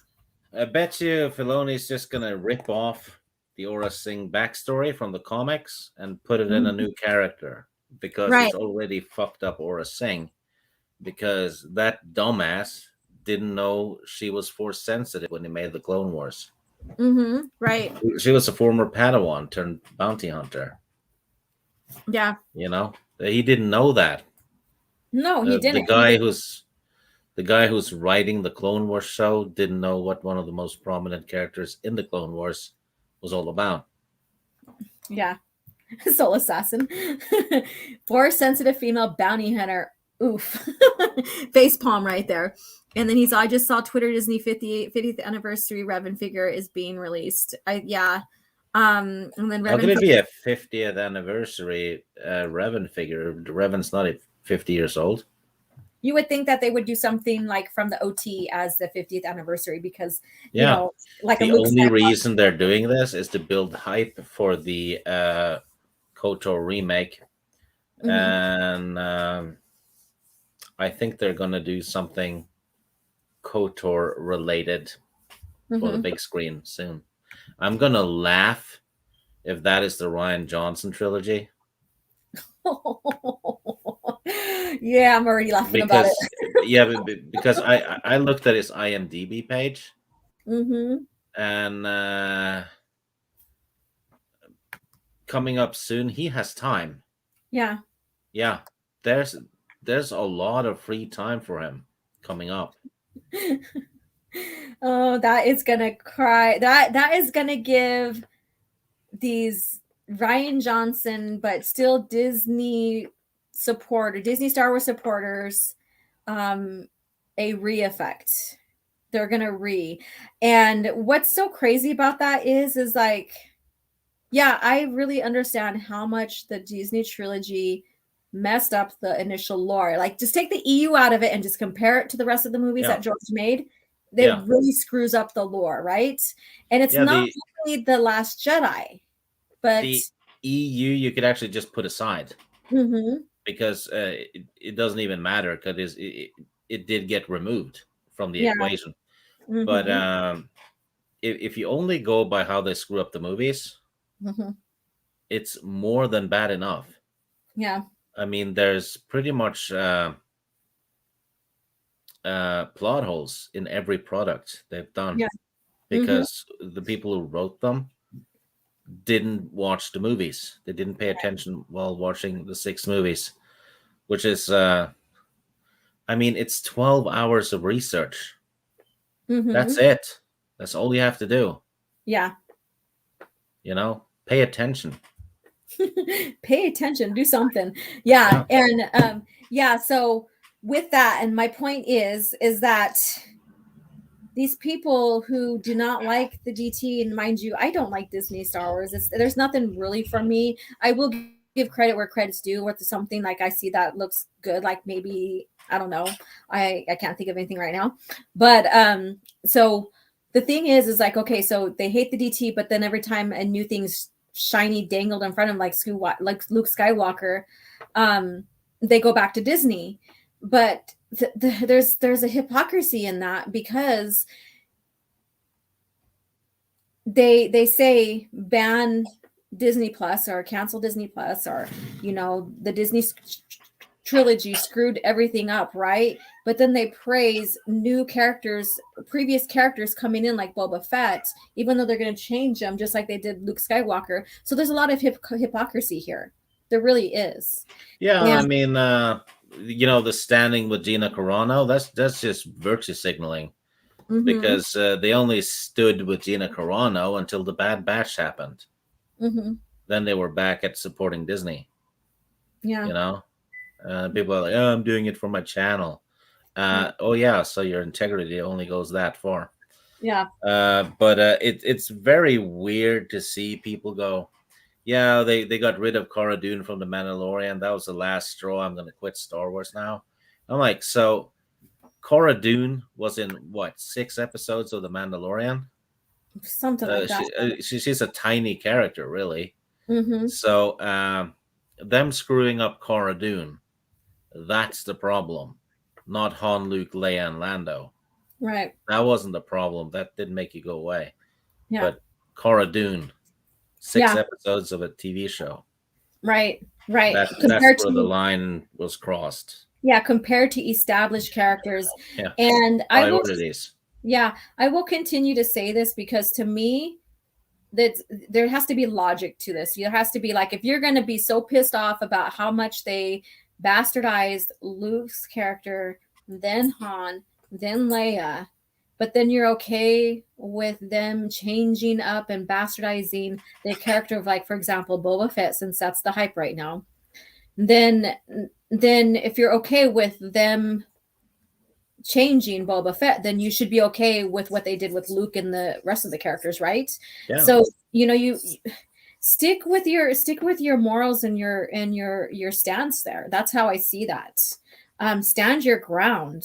Yeah, I mean, Yes, we want a good Star Wars, but it's not going to happen. if people are okay with everything else being changed, they got the sequel trilogy they deserve.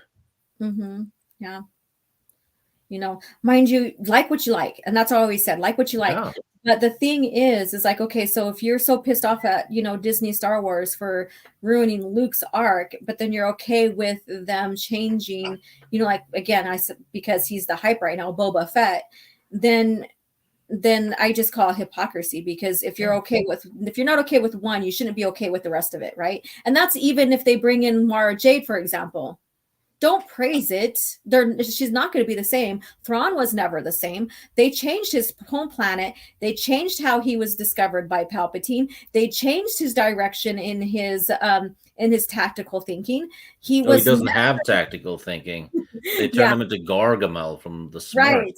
I mean, right. And he never was crap. a fighter. He was never a fighter, a martial artist, I guess you can say. He never studied that kind of stuff. That's why he had no Greek bodyguard. So he was changed. Well, if you like the story, that's fine. I really truly think that the first Thrawn ever written, which is in the original EU, is the better one. Yeah, I mean, the guy on Rebels, he's like, oh yeah, I know so much about paintings and I'm such an intellectual. And then as soon as there's some kind of tactical decision happening, his IQ is 25. I mean, I've never seen a dumber villain before. Him and that Inquisitor, they're just leaving obvious escape routes for the rebels to escape from all the time. Yeah. It's like in every second episode. And then they're like pissed because they escaped. And I'm like, it was so painfully obvious that was the way out. I see people on Twitter go, oh yeah, we need someone who can portray an intelligent character to play Thrawn. No, you don't. You need Sean Penn playing a retard again. Oh my God. And then, before we close out here, coming up on our 2 hours now, and then, I watched Daily Wire's little short clip about Gina Carano, and she began production on her movie, and I forgot the name of it. Damn it! Something about like Prairie, Terror on the Prairie or something like that. Yeah, and she goes in there and discusses, mind you, and I should do a short on this. She goes in there and discusses that they were beginning production down in Hollywood area, and then she got the mandate from the county or what have you saying that all the employees need to be vaxxed, and that went against her moral perception, her morals. She believes that if anyone should have the freedom to decide for themselves, not any company, not anybody, and that people's medical records should be private, blah, blah, blah. So she said all that. So she talked with those from Daily Wire that's helping her with her film. And she's like, I can't be here. She goes, they said, is this what you believe in? She's like, no, I don't. She goes, we need, and so they took the production to Montana. That's where she's producing her film. And because she's standing her moral grounds. Now, does that really sound like she's going to return to Disney Lucasfilm, who wants people to get the jab to work? Well, I don't think Disney's forcing actors to take the jab, but it does depend on the production time of that movie. It might not take that long, but from what I heard, that they're complying with the mandate down there. Even if she's returning, I don't think she will if she has any kind of self-respect. Yeah. But because the way they treated her, that was bad. That was really bad, and it was Disney employees that did the worst. Right? Yeah. And so I don't that alone, But she certainly won't be back for season 3 of The Mandalorian because that's going to overlap, won't it? The Yeah, shooting. because she has this, and I believe she has another one too. So this isn't her only production she's doing. And it looks like she's happy where she's at, and even hearing that she's like, forget Star Wars, forget Disney, Lucasfilm. That's in her mindset right now. So that's not an indication that she's returning back. Yeah, I don't know. So, and that's how I see it. I'd rather hear from the person themselves and how they feel and where their stance is versus, because if she was returning back, she wouldn't have made such, big deals for production wise and stuff for her own path and stuff. She would be focused on going back. So this is telling. So I just thought I would share that as well. And also, about other little news tidbits here. What's going on. But I think that's it. I think that's all we have. I think that with this female bounty hunter that they're hinting on, that's being rumored. And again, it's a rumor, but the thing is that they're introducing diversity. That's another cornerstone that they're throwing out there. And the thing is, Aura Singh, she's a pale species. She's like a humanoid type species, but not necessarily human, and she's very pale, which means she's white. Do you think they're really going to have that? Also, Gina Carano is doing another movie after Terror on the Prairie, and it's in pre-production. Yep. Yeah, and I see people wanting Lucy Lawless to play to play Cara Dune. Uh-huh. Gina Carano is in her 30s. Mm-hmm. Right? Lucy Lawless is in her 50s. Mm-hmm. Yeah. So she's gonna age 20 years. Mm-hmm. I mean, Gina Carano is born in 82. Lucy Lawless is born in 68. Yeah. Mm-hmm. So I mean, come on. Yeah. Just because she did action in Xena 25 years ago, doesn't mean she can do that now. If they were the same age and stuff, because I could see at the time when, when Lucy Lawless played her, that would have fit, but not now. Not now. But they do have the CGI aging bullshit and stuff that they can do. So who knows? It's not like they do good CGI on that show, though. No, I mean, look at Luke. He looked like a PlayStation character. Yeah. I mean, people are still praising it. They liked it. They liked that he was overpowered. They liked that the way he fought with his unconventional lightsaber duel, which, I thought was kind of sucky. They liked how he was CGI'd and how he looked. They just liked the overall, nostalgic scene of that, which was very hollow. It could have been better. And what I mean by it could have been better, despite him going and, doing what he did to the droids, once he walked in there, he should have been more responsive. Like, he should have recognized Gideon and said, well, okay, we need to arrest that sucker. I could take him in, or I can call in blah, blah, blah, blah, Wedge or whoever. He should have, recognized Mandalorians, into the fact that he should know that Mandalorians and Jedi do have, a history, right? Bo-Katan should have recognized the name Skywalker. Gina Carano's character should have recognized Luke Skywalker, the guy who hangs out with Princess Leia, the only other survivor from her planet, was also her princess. I mean, surely she must have noticed Luke at some point. But, let's say Gina Carano does return. She returns for season 4 of The Mandalorian. That's a side character. A small side character returns for a TV show. And that is enough to fix Star Wars? That's going to fix the shit they did in the sequel trilogy? Having Gina Carano come back? It's insane. Yeah. Yeah. I mean, they seriously backed themselves into a corner with what they did to Gina. She was one of those characters like Ahsoka, I mean, I'm not comparing her character-wise to Ahsoka because there's no comparison. But what I am saying is that she's one of those spin-off characters that they brought in so that they can create another story from them, which she was supposed to be for Rangers or whatever, which fell through because of what had happened, right? Yeah. Rangers is being rewritten. Mm-hmm. They're rewriting it because Gina Carano's character won't be in it. Mm-hmm. They wouldn't be rewriting it if they were recasting Cara Dune with Lucy Lawless. Yeah. They could have just kept the writing and used her as an actress. Yeah, they would just replace the actress, right? That's all. That's all you had to do. That's all you had to do.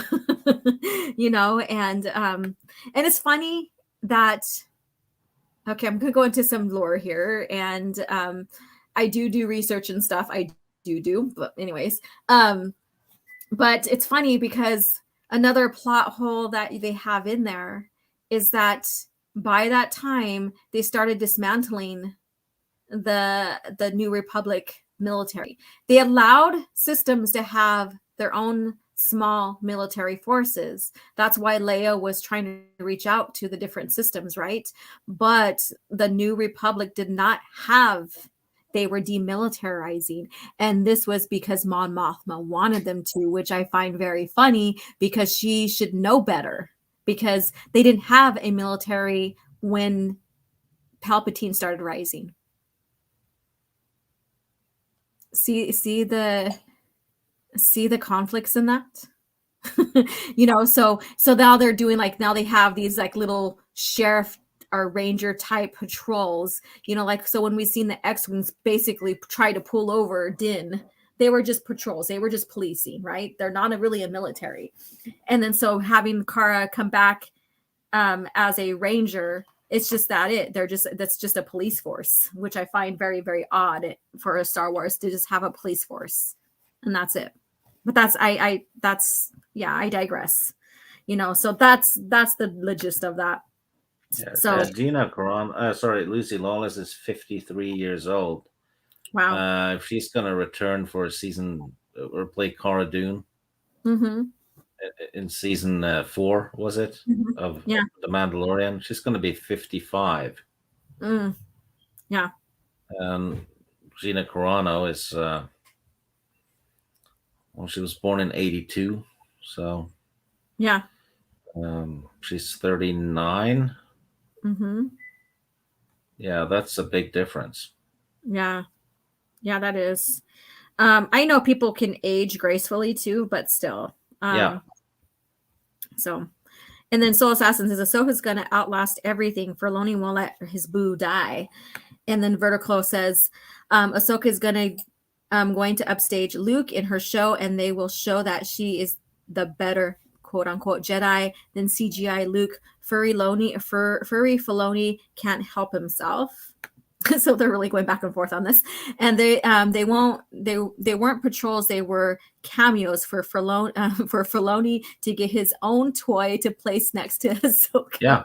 Yeah, that was a dumb scene. I mean, there's like havoc going on that little space station prison thing, and the Mandalorian ship comes flying towards the X-Wings, and they don't know who he is. They don't shoot him. They don't do anything with him. And then they just shoot the bad guys, the space pirates. Yeah. So I'm like, that's a couple of psychic X-Wing pilots. They show up. They don't know who's doing what.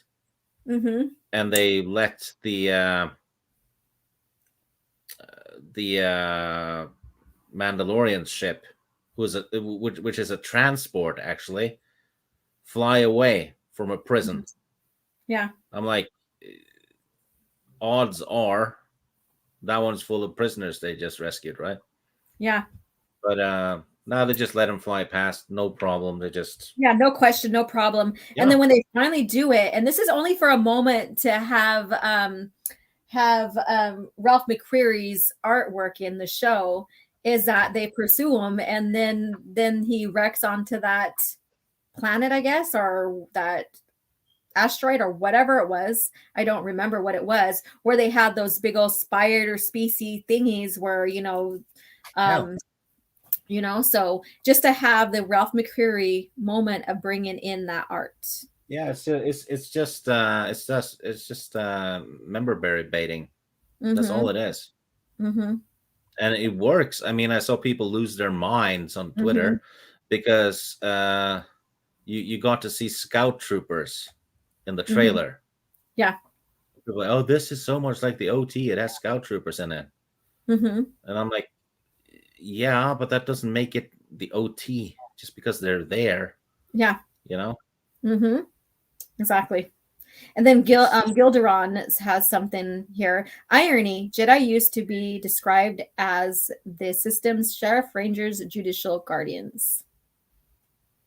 So they were the guardians of the peace and stuff. And they did work for the government in a sense, but then they also had their mission was also for the greater good of the galaxy more than anything else.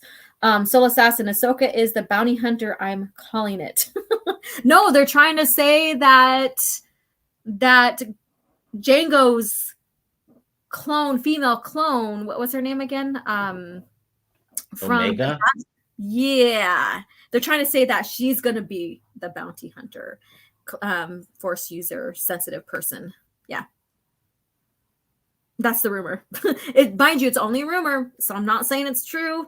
And so don't just take it with a grain of salt. Now I sound like Doomcock and someone like that, but I'm just saying, just look out for that. If it doesn't happen, it doesn't happen. But that's the thing is like, they do take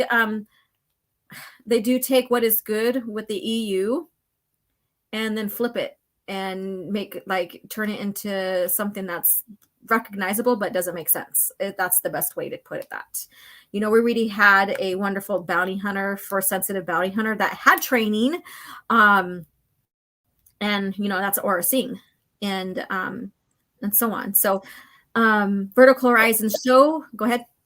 All they really need to do to make a successful Star Wars show now is to film two spastic kids smashing their old Star Wars toys together. That's all they have to do. Like, oh, cool! It's Boba Fett versus Kenobi. Or it's Boba Fett versus Han. There you go. Because he's getting revenge from something that he probably really didn't fully remember, because it was Han was blind. He turned, circled, hit his jetpack. Boba Fett's jetpack malfunctioned, set him into the barge, and then he fell down into the pit. So it wasn't like it was on purpose or anything. But anyways, I've had that argument on Twitter already. So let's go on. Show Vertical Horizons. The show movies today are all about spectacles for trailer shots and nostalgia member berries over great storytelling. You have that right. Sageniskins. I do like visions since the Jedi were inspired by samurai. I didn't watch that. I know that they're like, oh, let's honor part of the theme, some of the themes that George used for the Jedi, and let's, make a story using samurai. The Jedi were only based upon the samurai or the Japanese lore. There's many little themes and ideas from cultures like monks and stuff that he added into that, so we all can relate to it. So it wasn't just the Japanese culture that was used to help create the vision, what we see with the Jedi today, or what George put into the Jedi. Soul Assassin, perhaps do a cinema sin style show, OG, with each Mandalorian episode call out the fails. Yeah. So there you go, you guys. That's just what's going on with a little bit of news, rumors, what have you. Again, we'll just see stuff unfold as they go. Remember, the heart of Star Wars is within George Lucas era. Again, like what you like. I'm not telling you to hate Disney on Star Wars. If there's something you like, sure, go ahead, enjoy it. This is only my opinion and Stig's opinion and what he shares. And we do like to compare and contrast between the lores. Stig is very good at calling out the plot holes, so even if that brings awareness to what Star Wars is doing and you still like it for what it is, that's fine. But still remember that there's a lot of lore breaking that happens in that lore. I mean, don't tell everyone else to boycott, and don't when you're not going to do it yourself. Right. And if you're getting started in the EU, myself, I can help you get started. Stig can help you. There's multiple people that can. Tim, Matt Wilkins, even Ryan Kennel can help you work, at a great starting point in the EU, even with the comics, the games, what have you. So enjoy Star Wars. This is what my channel's about, George Lucas era of Star Wars. So thank you guys for attending and having fun with us this morning for coffee chat. So Gilderon says, I feel they went Akira Kurosawa Samurai in first trilogy to Crouching Tiger, Hidden Dragon in the prequels to Disney Princess Twilight in the sequels. Oh, well, very interesting analogy there. Very, very interesting. All right. So Stig, so we're, I know you have an operation coming up. Are you going to be on any other channels before then? Yeah, I'm going to be on Maura's channel on tomorrow. Oh, okay. That's right. Yeah, it's the cringe factor, but tomorrow we're doing like a special thing. Okay. Which I have to do a little research for, actually. Okay. We're doing our top 10 horror movies. Nice. So I'm making a list. She's making a list. It's not the top 10 best ones. It's just our top 10 favorites. Okay. So there might be some shit ones in there, but we like them. Yeah, I get it. There's some sometimes there's stupid horror, stupid funny type things that you just sit down and just have fun and laugh and enjoy. I understand that. All right. And as for me, everyone, I won't be available from tomorrow on to Saturday. So I believe Fallen Night, because I'm going to be gone due to family funeral. The Fall of Night show won't be going on Tim or Open Airlock's channel. So, and respectfully so. So stay tuned for our next one, which will be in 2 weeks, I believe. We're trying to stay on schedule. And when I return, I plan on doing, if I don't do it by today, I plan on doing a lore short, and that will be on history of the galaxy sector. So I'll be describing the main sectors of the galaxy, like the inner core and the outer rim and stuff like that, and just giving a little description history on that, which is fun. I like doing those shorts. And stay tuned. I have coffee chat coming up, which will be like the old coffee chat where we talk and discuss and stuff. And I do have Jedi Luki on Tuesday the 19th, and he will be here for Talking EU. And I am currently drawing out a schedule for Demogeny for Talking EU as well. So I have those two coming up for Talking EU. So thank you guys so much for attending today's coffee chat and the wonderful chat here. May the force be with you.